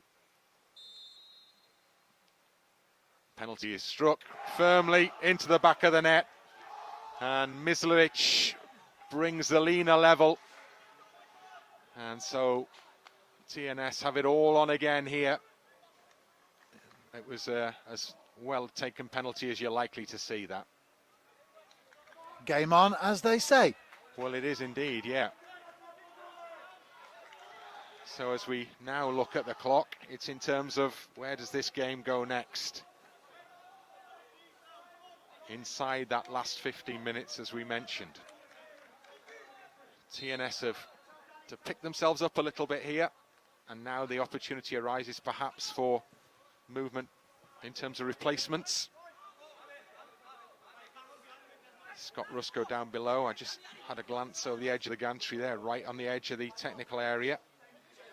And I think changes are about to be made now. The fourth officials had the note handed to him. Ebe, good turn. Ilko, infield. Žilina with maybe just a little bit of wind in the sails here now, having got themselves level from the penalty spot. Valo, good ball into the penalty area.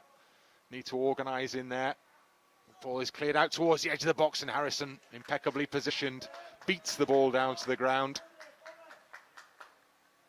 And TNS breathe that sigh of relief and start from the back, and Hudson. And this, under normal circumstances, would be where the Slovakians would be more than happy to sit back, 1-1. In Slovakia next week, they would fancy their chances. But they've still got to come at TNS, just like they did when they were 1-0 down. Yeah, it'll be really interesting to see what the mindset for both is here now. Because Žilina have not finished the job, and TNS have still got a great opportunity to progress. Just at the moment, Žilina having built momentum ahead of the goal and maintaining that momentum, and TNS, maybe they switch to a different mindset. Have now got to get back into that mindset of pushing on, creating chances. Host of chances created in the first half, not so many in the second half, but they made the breakthrough. Now they're defending once more, and it looks like a corner kick as the ball comes off, and it is a corner kick. Well, Stuart, you're absolutely right about the hard running opposition, because that's what we're seeing just at the moment, isn't it? We are indeed, and that was the first impressions I had of them when they got off the coach yesterday. I thought these lads will go right the way through to the final whistle. Which is crucial, of course, the way that the games are set up in this stage of the Europa League.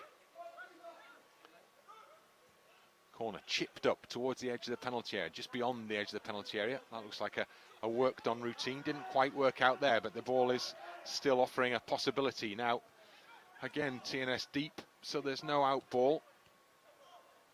And Power, the captain, Jakob Power, gets the ball to Sluka and gets the return pass from Sluka.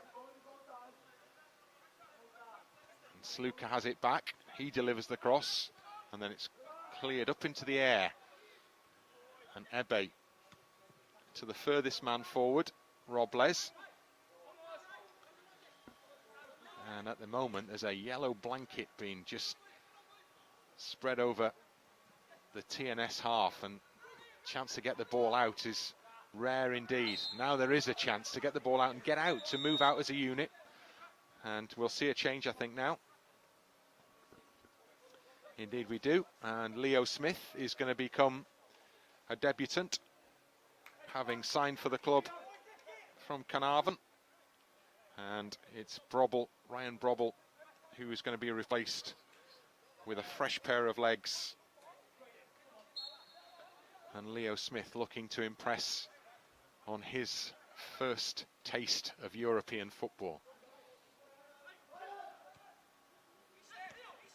Smith gets his first touch, the lad from Porthmadog, the Welsh speaker. Another ex-Wrexham player as well. Ex-Wrexham player, indeed so. Astles under a bit of pressure. What TNS could do with playing a little bit more football in that Žilina half now. Here's a chance maybe. Marriott, will he win the header? Not quite, but he'll win the throw-in.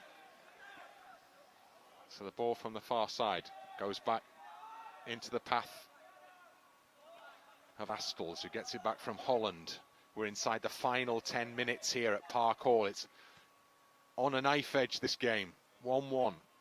Hudson switches the play intelligently with a good ball. And that will be a free kick, I think, there to TNS. Now every set piece becomes important at this stage. Every opportunity to get a ball into the penalty area becomes ever more important.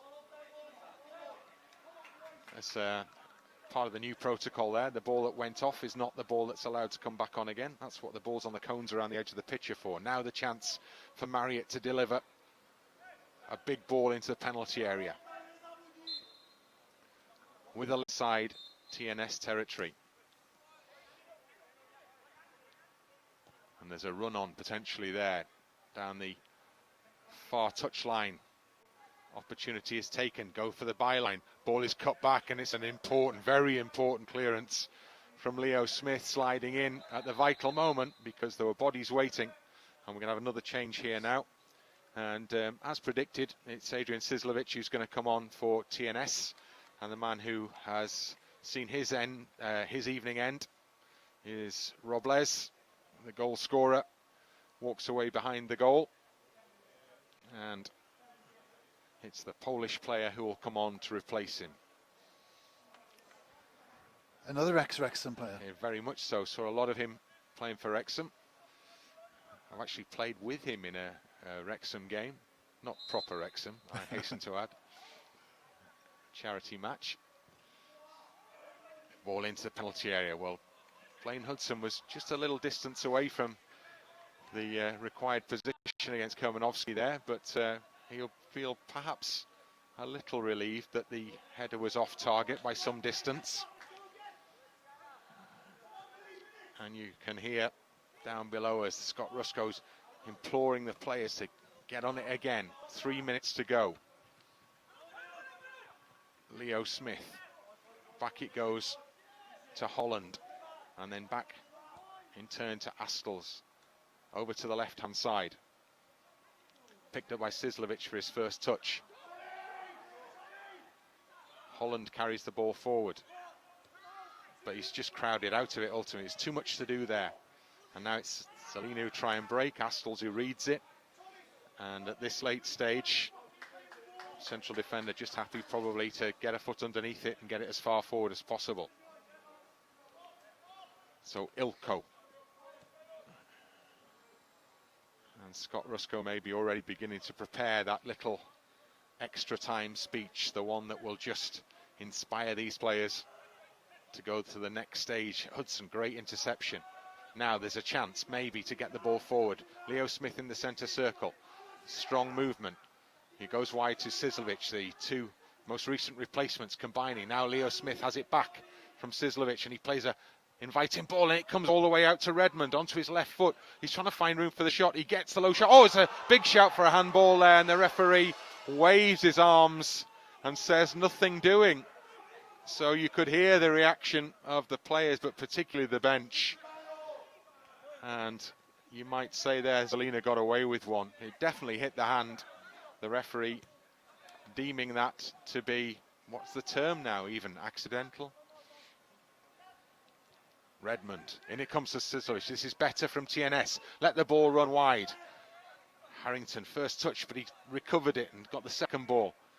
He needs a bit of help from the ball into the penalty area. And again, there's a shout for handball in there. Less confident than the last one. But now there's defending to be done as the break is on. And tired legs have to sprint back to cover as Žilina bring the ball forward.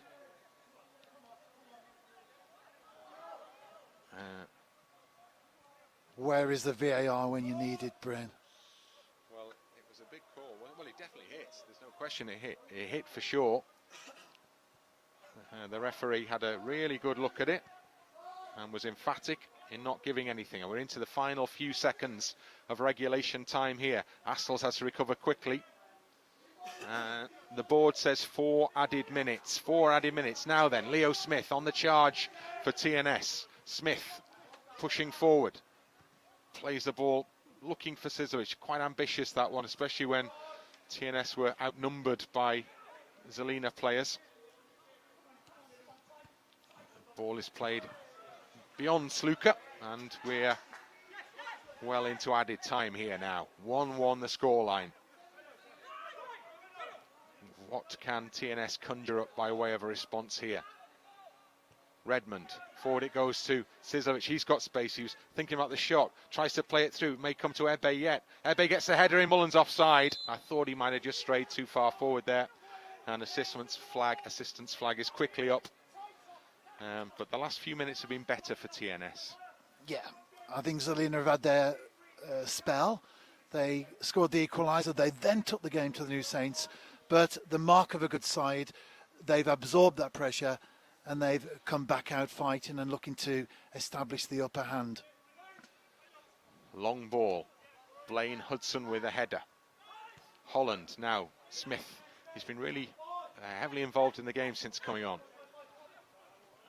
On this occasion, misplaced ball from Harrington. Not what's required. If anyone's going to produce a dramatic winning goal here at Park Hall, Europa League. A minute and a half of added time now elapsed. And Žilina looking to get a ball forward. It's a big swing from one side to the other. Good header one. Smith picks up behind Holland. Holland will go back to Hudson, and Hudson in turn will go back to Harrison. Harrison straight onto the head of Gono, and then it will come into touch again. And Stewart here is almost, if he was allowed to, he'd be pacing up and down the gantry, I suspect, at this point. All I can think of is when you said to me at the beginning, be careful about the gantry because of the cameras. We don't want to wobble them. Well, I'll tell you what, if we could get a late goal in the, They're wobbling, the game, they will be wobbling big time. Okay, forgiven if that happens. Very much forgiven. So the throw-in, I think, is given on the far side. Is there another change to be made? There is indeed, and it's the away side who are making the change. Now, I'm really glad that they've decided to make this change because it's the Armenian player Bichak Chian who's coming on to the field of play. Yes, I have been practicing that one. This is not necessarily good news for TNS because he's got 4 in 4. His goal-scoring record so far this season has been excellent, and yet he tends to play as a replacement. He's the penalty taker as well. Or he's one of the penalty takers. I've seen him score a penalty this season. So, another change made by the opposition. And maybe that's just a sign of fatigue there. Ilko lets that go straight under his foot now for the throw-in.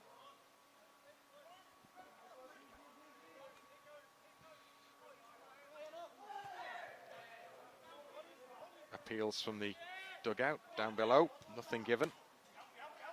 And we've got just over a minute of added time in normal time to play here, or rather in regulation time to play here. So we are on the cusp of an extra 30 minutes. Ball swung deep into the penalty area. Harrington with a header. Loops it forward. This would be a good time for TNS to score a goal. It most certainly would. This is, just caught there, Redmond. Now this will be a yellow card, because there was that chance just there then potentially for a break. Well, we're into added time now, so I suspect that once this free kick is taken, the referee will deem that that's enough for the 90, and we'll be heading for an extra 30. Is there still one last chance? Maybe not now, as the ball is cleared into touch, and that's it. It's all over in terms of the regulation spell of football here, and it's ended 1-1, which means that we move into extra time, and after that, if needs be, we go to penalties, because we have to have a winner this evening. Now, ultimately, Scott Rusco's job down there, Stuart, is it to lift the players? Is it to convince them that there's still a tie to be won here? Yes, of course. Disappointing to concede the penalty and then to see the visitors back into the game. But I don't think that Scott's job in that sense will be a difficult one, because the players themselves, they know that they've put in a good performance. They know that they have more than enough in the tank to win the game in the next 30 minutes. Yeah, and the issue that we're looking at now is which side maybe has the greater levels of fitness potentially, because this is going to be quite hard work, isn't it? You know, they've both put in significant shifts there throughout the course of the evening. Neither side has slacked off. You can't afford to do that in this type of football now. So we'll see who's got the most left in the tank, I guess, through this next 30. Yeah, TNS is a very well organised side. They are fit. And I think also as well, another factor that you could throw into the mix is not just the fitness levels, which have to be A1, of course, but also the adrenaline. I think the adrenaline is going in those players. Scott is saying to them now, look, win that game and we stay in the Europa League. And also, I guess, maybe European experience could yet come to the fore when you've been under pressure in these sorts of games before. We've mentioned with Žilina, well, the club has a reputation, European pedigree, most certainly. But this group of players is experiencing European football for the most part for the very first time. And there's one of the very experienced TNS European campaigners, Marriott, who stands in position as captain to decide what happens at the start of this extra time period. And Minarek has taken the armband now, with the changes that have been made to the Žilina side. And it is Žilina who, for the start of this first period of extra time, will get the game underway. Yes, they are a very experienced side since the Slovak Superliga kicked off in 1993. Although Slovan Bratislava have led the way with 10 victories, they aren't that far behind with 7. Between the two of them, they have more title victories than the other sides combined. Yeah, so there's a mindset within the club that must still exist despite the departure of those 17 players who left after the club was declared bankrupt pretty much, or went into administration in April. But there must be a residual sense that there's a way. They know how to win. They know the way to win. And the Žilina players are attacking at the moment. They're going to get a corner kick here. That's why Kermanovsky let the ball run. It just flicked off the head of Marriott. So the first moment of danger at the start of extra time for TNS. Looked really set for progress, having made all the early pressure in the first half pay with the second half goal from Robles. But Žilina have come back strongly in the ball into a dangerous area of the box, and it's still there, and it's driven goalwards, and it's a good job there are bodies around it, and ultimately it's the ideal job done by Ryan Astles there, just getting the ball as far away from goal as possible. That was certainly an opportunity for the visitors, a crowded penalty area, and they did their job. And as you say, Ryan Astles cleared the ball, cleared the danger, still 1-1. So the replacement skipper, Minarek, who's the second oldest player who was in the starting 11 at 23. He's the man who takes the armband, I guess perhaps inevitably, on an age basis if nothing else. Good ball in field to Ebe, and that's an enticing ball for Mullen, but Minarek had read it well. Marriott gets in for TNS. Holland, now Sizlovic. Back it goes to Redmond. Mullen stands it up. Can he get the ball into the penalty area? Holland is fouled. There is a chance to get the ball into the penalty area most clearly here now with the free kick midway inside the Slovakian side's half. And both sides recognise that that next goal would be crucial. Hence, we see all the yellow shirts well behind the ball. They don't want to take any chances. So it'll be a worked on free kick again, I think, here with Marriott to deliver left foot. So he'll swing it away from goal, would anticipate. And all the big guys forward. Redmond, the last man back. Marriott delivers now. Good ball. Oh, and it's Blaine Hudson who's just strayed a little forward of the line there. And he's signalled offside. So that's a free kick. And the chance for Žilina to get the ball well away from that penalty area now. Petras plays a short pass to Kopas. Kopas, it's a good looking ball that actually, out to the far touch line and then played into penalty area. Astel's last man back again, gets the ball away and a miscontrol. Now is there a break, potential for a break on here, a counter-attack?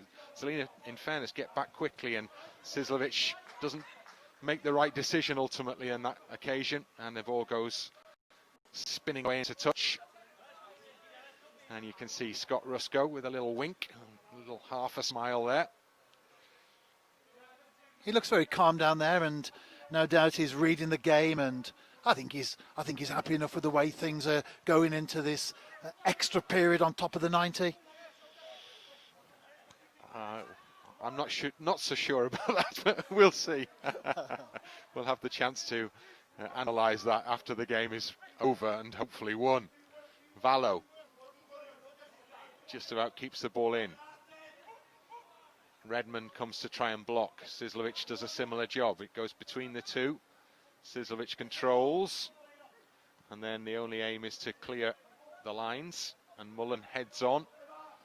And TNS have to get out of the defensive shape and then get back into the defensive shape. Oh, that's an interesting ball. Marriott was always favourite to that one. Ebe back helping defensively. TNS lying pretty deep again just in this stage of the game, allowing Žilina to move the ball around in midfield in an advanced position in the TNS half. Minarek gives it away though, and then retrieves the situation and comes back into the centre circle. Delivered wide from Minarek. Appeals for handball, nothing given. Ilko steps in, up to the edge of the box. Marriott. Just at the moment, what TNS need again is a period of possession. And Žilina are making it difficult. I know that the Scott Rusko told me yesterday that he knew they were technically very proficient, good players on the ball. And this is the time when they're getting a chance maybe just to show that a little bit at the moment as well. Valo. Good touch in from Sizlovic. Again, still too deep in their own half at the moment, TNS. Just wanting to get out, just trying to break the stranglehold that Žilina have applied from the start of extra time in this game. Now there's a chance maybe. Mullen. Back it goes to Harrington. Harrington into the centre circle to Redmond. And now wide to Marriott. Infield to Sizlovic. Good block. TNS throw. With the game being played in a position that will be much more to the liking of Scott Rusko, I'm sure. Marriott. Another throw in.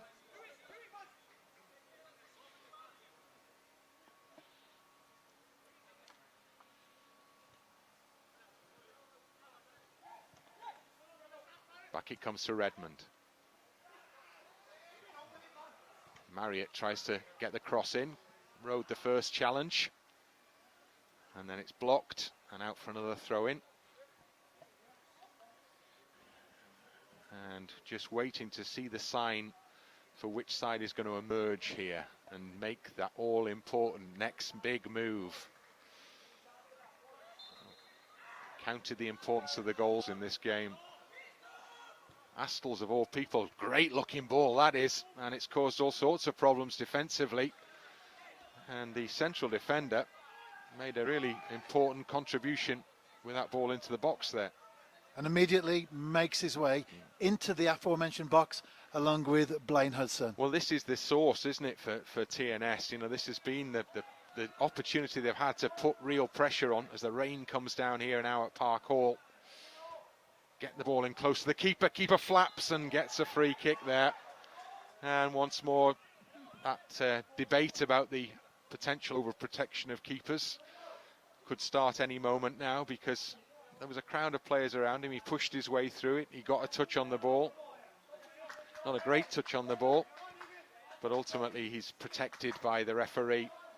And his coach gives him a little round of applause, maybe, or Pavel Stano there.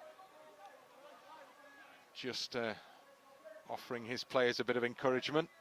Stepped up to the job recently from the second team position. Žilina B assistant, so it's his first job in full-time management.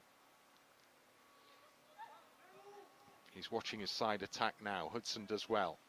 Holland slides in fairly, despite the screams and yells from the opposition. Now then, Mullen, can he get going? He can get going down the right side. There are two men in the box to aim at if he can make this space in. Great looking ball to Ebe! Oh, it's just wide. What a chance that was. Great run down the right-hand side there, and ball in, and Dean Ebe, from where we looked at initially, that could have been just inside as it was, just the other side of the post, and Jamie Mullen, typical Jamie Mullen, ball into the box. He looks up, Ebe gets a foot in front of the defender, but unfortunately not in the back of the net. Still 1-1. So the rain falling more heavily now at Park Hall. The surface will become that little bit slicker perhaps.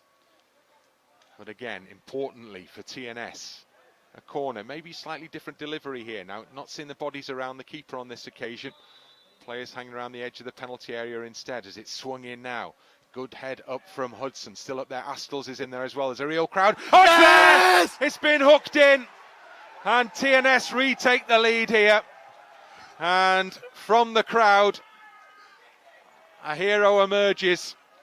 And the man, I can't see who got that final touch. We will watch the replay in a minute. Did you see, Bryn? Didn't see the player emerge through the crowd. We'll see now as it drops down. Leo Smith. And Leo Smith, another player marking his debut for TNS with a European goal. Well, that is a big, big moment in this game. Once again, the corners prove crucial. Once again, TNS benefit. And now there's a job to do. I've been speaking to Scott a lot recently in post-match interviews, albeit friendlies, about the impact of the new signings. And tonight, we've seen goals from Louis Robles and Leo Smith. Will we see a third from Ryan Astles? Well, that would be good, because that would probably win the tie. Let's be honest at this stage. And that would be very good for me, because I predicted goals galore. You did. Well, we definitely had them. It was never going to be a 0-0, was it? I mean, you kind of sensed that after the first couple of minutes. Another yellow card shown there. And so another player walking a little bit of a tightrope is Leo Smith, who celebrates the goal by getting booked. We'll concentrate on the goal. 2-1 to the New Saints this evening, and it's looking good. But of course, lots of minutes to go, so we're certainly not counting our chickens at this moment in time. Well, we saw the reaction of the opposition to going behind in the second half, so you'd anticipate a similar reaction here. Indeed, they're trying to carry the ball forward and take the game forward now as well. Ball up into the penalty area. Harrison comes, just about gets the touch on. Still there for Žilina though. The man in possession is Valo into the box. Good to see the figure, the calming figure of Marriott there. I guess the question again now is, never mind what Žilina do, what do TNS do? Do you keep that man forward, or do they? I'm not sure that dropping deep it worked entirely well after going ahead in the second half. So do you go for that third goal to win the tie? Can you be that ambitious? Yeah, I agree totally. When we noticed how deep TNS were playing, it didn't work in the New Saints' favour. We're into that later stages of the game now. I wonder what Scott will do this time round. Well, there's a big shout for a foul on Cislovic, nothing given. Adrian Cislovic a bit unhappy at the non-award of that. The game continues in the meantime, and you can't take your eyes off this one. You've not really been able to throughout, because there's always been the likelihood of something happening. We've had loads of chances. We've now had 3 goals, 2 of them to the New Saints, 1 to Žilina, but they attack now with the ball into the penalty area. Well, that turned into a really excellent intervention there from Ryan Astles, because he just managed to divert the ball, not intentionally, because it would be a free kick if he'd done it intentionally, into the hands of Paul Harrison. And Harrison, that's where the ball needs to be. And it needs to stick there a little now. Ebe, I think he's won the throw in. Yeah, TNS ball. Every one of these will feel like a big call now. And we are just a minute plus a bit away as the board is up. Another change is made. It's John Routledge on there for Danny Redmond. So fresh pair of legs could be important as Redmond departs. Had a lot of joy first half, not so much second half. And the job now is primarily a job of keeping the opposition out. Leo Smith, what an intervention he's made to the game. He's been impressive actually since he came on. Now he's got to get back and put a block on maybe here. He does the first job, not the second. As the ball is out to the edge of the area, into the penalty area. Astles, who's there again. And now once more, everybody bar Petras deep camped in the TNS half. As the ball comes into the edge of the penalty area, Astles, really good header clear. Now this is where TNS are struggling, but they've got to get out if they can. I'm looking at Dean Ebe there, and he almost looks a little bit like his race is run, Dean, because you'd want him to sprint out after that, and I don't know whether he's got it left, because it's been a really tough game this for a side that's not played a game since early March. This has been as hard as they get, and they're defending again now. Bodies around the ball, to good effect as well. Marriott, can he get the ball forward? No, he can't. It diverts into the path. And now the goal scorer, the penalty goal scorer, Mislovic, gets the ball back again. And then, well, that's better. And that's good work, actually, from the substitute Routledge there. Got out, got after the man in possession, and he urges his teammates to join him in moving forward. Hudson, 1 added minute at the end of this first period of added time. Chance of the shot on goal, and it's taken. Well, that wasn't a million miles away from the Armenian there. Bichakchian, the man who scored those 4 in 4, saw his shot just over the top. He's frustrated. Paul Harrison's delighted. The rain comes down ever more heavily here in Oswestry. Now then, possession. Leo Smith, good ball into the path of Ebe. Ebe brings Routledge into the play. Recovers well. Hudson.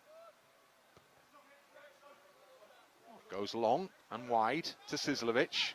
Just right from TNS this. Just the right sort of football at the right time of the game. Cislovic, oh, he's done really well there, Adrian Cislovic. Stepped inside, good movement, and wins a free kick. And in the final few seconds of the first period of extra time, well, we may not even actually have time, because we're over now.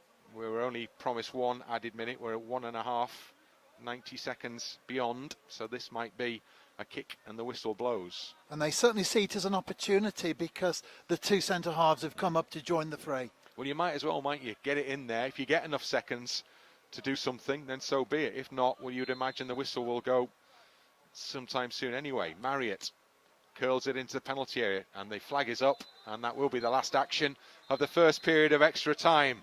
So now, 15 big minutes between TNS and Europa League progress. Most certainly. Well, I did predict goals galore. Does 3 count as goals galore? Or if TNS win by the odd one, it doesn't matter anyway? Doesn't matter anyway, Stuart. I mean, from a position of 0-0 at half-time, 3 since is goals galore. But we've had chances galore, we've had opportunities galore, we've had moments to talk about aplenty.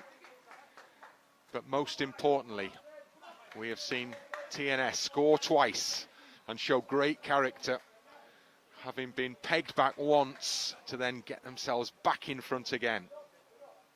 And those summer signings, as Stuart mentioned, have made a big contribution already, because Astles has been an absolute wall at the back. And Robles scored his first goal on his debut, and then Leo Smith scored his first goal on his debut. And those contributions collectively could yet be so important. I think what we've seen as well, as I mentioned earlier, since then we've had the introduction of another substitute, but they've all fitted and slotted seamlessly into the way that Scott has wanted to play. Here is the goal. Leo Smith, he did really well through the crowd there to take it down on the, I think it was on the upper chest, and then to spin and score. Well, when he came on, he said he's a midfielder who can contribute goals. That's his record. And he did just that to great effect on that occasion. Now then, here we go. Ready for this? 15 more big minutes. Separate TNS in the rainy evening here on the Shropshire-Wales border. Hudson to Astles. Oh, it's a sloppy pass. And, well, just next to me, the man standing next to me has just raised his hands to his mouth in a gesture of almost horror, I would say, there for one moment. But it was all fine, and it was all good, and it was coped with. I was trying to stop my heart from not Popping only out of it. ending in my mouth, but popping out of it as well. Yeah, its concentration is another big part of the game now, isn't it? Because, you know, it's not the time for a sloppy pass like that. Stay switched on, especially at moments like this with Žilina, who can only do one thing now. That's just throw everybody they can forward. And they'll shoot from distance, and Harrison really held on well. Do you know, that's a difficult save, that potentially, isn't it? Because that ball fizzed up just right in front of him. And he clutched onto it really, really well. I think he made that look easy, but as you say, not just the power in the shot, but also the conditions. That was a very good stop. Now then, this is where TNS would like to spend the next 13 minutes, but I think the chances of that happening are fairly unlikely, and immediately the ball is switched from one half to another, and attack becomes defence. And there is the opposition coach, baseball cap protecting him from the elements. Ball over the top is a good one. Mullen's got in. Mullen could finish. Oh, he's pulled down. Penalty kick, surely to penalty. Oh, what's he given here? No. Well, what is the referee going to do? He's given a penalty, surely. Yes, it's a penalty. Surely, yeah, it's a penalty. Yellow card given. Just for a moment, I thought he was going to give Jamie a yellow card. Oh, it's a red card. He's it's off. a red card. Two That's yellows. a big decision. He's off. Sluka second yellow. So the Slovakian side are down to 10 men, and there, I'll just say in our defence there, that is the least emphatic penalty award I think I've ever seen. I'll tell you what, though, we will take it. So, Sizlovic for TNS, and what a big moment this is in this hard-fought Europa League tie. Sizlovic against Petras with a chance surely to score the goal that would take TNS through to the next stage of this competition. All eyes on Adrian Sizlovic. Steps up, strikes emphatically into the back of the net. And that is a massive goal for the new Saints, because that is the goal that surely will guarantee progress in Europe at the end of this difficult evening. 3-1. Sizlovic makes a crucial contribution. Goals galore. You heard it here first. Yep, you win. Great penalty. What a great penalty. Fantastic. Keeper had got that one as well, but, well, he was just one step ahead, wasn't he? So now there's breathing space in the final 12 minutes plus a little bit, or rather 12 minutes less in this game. So let's see what Žilina have got in terms of a response to that. Great ball over the top, and a really good run from Mullen. Pulled down, penalty awarded, player sent off. So it's really all up against the away team now, who will travel straight back after this game to the airport and will fly home tonight. And they won't even have the chance of a shower, will they? Because there aren't any. Oh dear. That's going to be a very sweaty plane indeed. Yeah, and they're going to be a bit damp. I hope they brought a change of training gear with them. Free kick, just right, just what's required on the halfway line. And there's no hurry, no need to hurry now at this stage. TNS have just about done the job here. I think this is where, as well, we've spoken about the experience of the squad, not just in Europe, but in domestic football as well. And for many of the players before they came to TNS, this is where we will see, hopefully, that excel. So we are beginning to cast a thought towards the draw for the next stage of the competition. As there's a little bit of an argument going on about the ball. It's that issue of not being able to use the ball as it's gone off again, isn't it? It's the balls have to be cleaned, don't they, basically, once they've gone off before they can be put back into play again. Yeah, we have a small army of sanitisers around the pitch this evening. Yep, all part of the new normal. Long ball forward to be defended. Oh, there's a handball there, isn't there, right on the edge of the penalty area. Not an awful lot, in fairness, that could be done about that by Ryan Harrington. But as he turned from the ball, it hit his arm.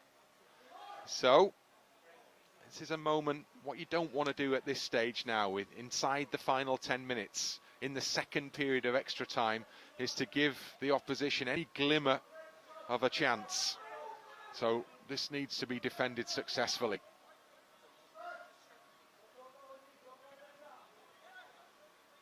Referee waits, still waits. Now he gives the signal. In it comes, straight at the wall. Appeals for handball, but you could never appeal that one, even if it had hit an arm or a hand, because it was literally lamped at the player. I think that was a sign of desperation, wasn't it? You 3-1 down, the clock's ticking away, and you're going to be calling for anything that you possibly can. Absolutely, yeah. To be expected, I guess. I'll tell you what as well, Bryn, we were speaking, constantly in the early stage of the game about the strength of the bench. Oh, it's proved Two crucial, substitutes yeah. have come on, Leo Smith, Adrian Chislovic, and they have literally made the difference. Yeah, there have been a number of impressive performances from TNS tonight. I think Astles has been excellent defensively. He's done the job required in there. When things got a bit sticky, it was his head or his foot that was there, his body in the way, clear stuff.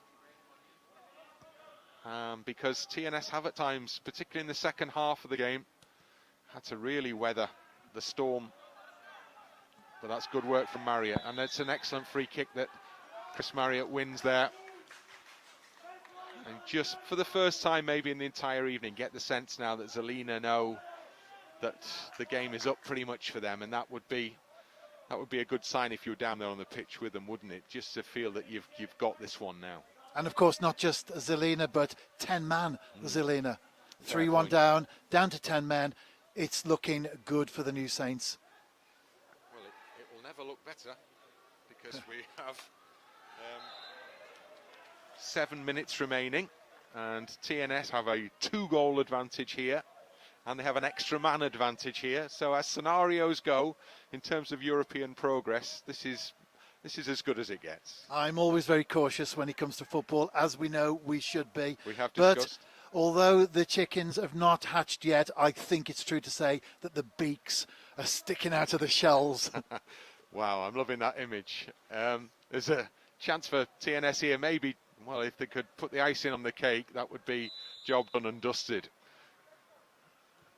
Big men are in there, and the header goalwards is a really good one. And Ebe, I think the goalkeeper actually got fingertips to that. It was either goalkeeper or post, either kept the ball out. That would have been game over. Good work from Routledge, and good work from Ebe as well. And Routledge's contribution in midfield, just that little bit of extra energy in there, has been important as well. Ball over the top. Astles knows he can let that one bounce all the way through to Paul Harrison. And Harrison, well, he'll take as much time as he can now over the delivery of the ball forward. No need to do anything daft here now. See the game out. Secure the victory. Really, Leo Smith's contribution on that basis was very important, putting TNS back in front. He'll be absolutely delighted to have marked his TNS debut with a goal as well, I'm sure. It was one of the really interesting moves of the summer months. He'd enjoyed a really good season at Carnarvon. Routledge from Sizlovic. Absolutely teeming down here now, by the way. Absolutely. I'm glad we're under the gantry and the rain is vertical as opposed to horizontal coming at us. I'm glad we're under the gantry as well. I feel for our cameraman Damon, who's down exposed to the elements to our right-hand side, with whom you will shortly be working, when you will also be exposed to the elements. But I will indeed. You won't mind, because you will be buoyed, I'm sure, by the feeling of victory. Well, let's hope that's the case, because if they were to score a second goal, suddenly it can change the game. But as we've said, down to 10 men, TNS 3-1 up, 2-goal advantage. Each second, each action like that, when they pass back to the goalkeeper, the seconds tick down. It's just looking better and better as the game wears on. Yeah, we're inside the final 5 minutes here. There is an attack mounting down the right hand side. Good ball cut back to the edge of the penalty area, and the shot is driven in low. Hudson blocks well. Still in there from Gono, but then there's a tired reaction, and now there's a break on. Now there's a real chance to break. Ebe's onside. Little shoulder in the back. Maybe he'll just hold it up from that position. Elects to do just that. TNS will want to try and keep possession here. Well, Kopas knocks over Ebe, and ultimately the referee sees nothing untoward in any of that, which is a little surprise. So retreat is the watchword for TNS as the ball is moved up and into the penalty area. That's really good work from Holland there. He tracked his man excellently into the penalty area. And we are now 3.5 minutes away from a good result, really good result in European football for TNS. There's been some huge European ties that TNS have enjoyed down the years, but I'm sure this victory will be celebrated as hard as any of the bigger nights. And also a good result as well, if it does continue as it looks, Wales. of course, for Wales with that coefficient ranking, which is at risk, that 4th place at the moment. Absolutely spot on. Referee just indicates that he's going to stop the watch, which is not what we want to see at this stage, but that's because Holland, I think that definitely looks like cramp, which is not a surprise, because quietly he's been very, very efficient in that deep-lying midfield role. The ball is swung, an easy one. Paul Harrison, meat and drink, takes those all day long. Bounces the ball once and then twice. And it's all eyes on the clock really now. 2.5 minutes remaining here at Park Hall. TNS well on their way to an important Europa League victory. TNS will join Connaskey Nomads in the draw next week.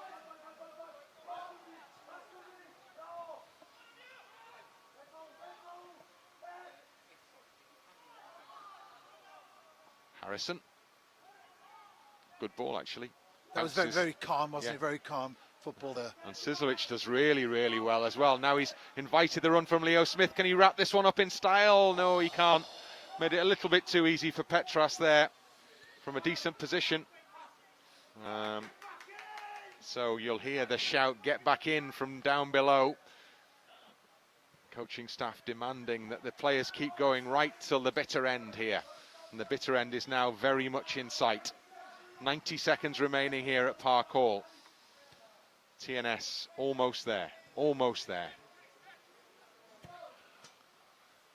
I think it's true to say we have the beaks and the heads sticking out of the shells right now. I've seen a wing, Stu, I've seen a wing. Stewart is now heading off to do his next job. I said we were working him hard tonight. On full time, he'll be there to get the reaction from, I'm sure, a delighted player or two from TNS, and why not?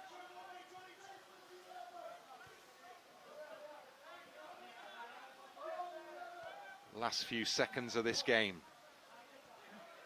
And credit Žilina, they've kept going right till the end. They haven't thrown the towel in. But their evening is going to end in disappointment. There's going to be great joy for TNS. Ball on the edge of the penalty area. Just a few more seconds plus whatever's added. I don't think there'll be too much to be added on, in all honesty, here. Petras. And now Bichakchian. Last couple to go, boys. 2 to go is the suggestion from down below. That means that there's one added minute now between the New Saints and a really good win in Europe. This very, very young Žilina side has put in a real shift tonight. Average age 19 and a half. Must be in line to be one of the youngest ever, if not the youngest ever side to play in European competition, senior European competition. But the young players have come up short against the experience and the ability, ultimately, of the New Saints. As the referee, maybe for the last time this evening, gives Žilina the chance to get the ball into the TNS penalty area. Just seconds remaining of the added time at the end of the second period of extra time. As the rain pours down here at Park Hall. Seconds away now, TNS, from arms being raised in the air. As the ball comes into penalty area, the keeper's in there. And that's it! It's all over! Terrific win for the New Saints, who make progress in the Europa League. Virtue of this 3-1 win against Žilina. Goodness me, it's been a tough night for the home team. They took the lead. The opposition equalised from the penalty spot. But in extra time, Leo Smith scored the second goal for TNS, and then the all-important third goal added from the penalty spot by Adrian Sizlovic. And that means that it is TNS who will make progress on behalf of Welsh football to the next stage at the Europa League.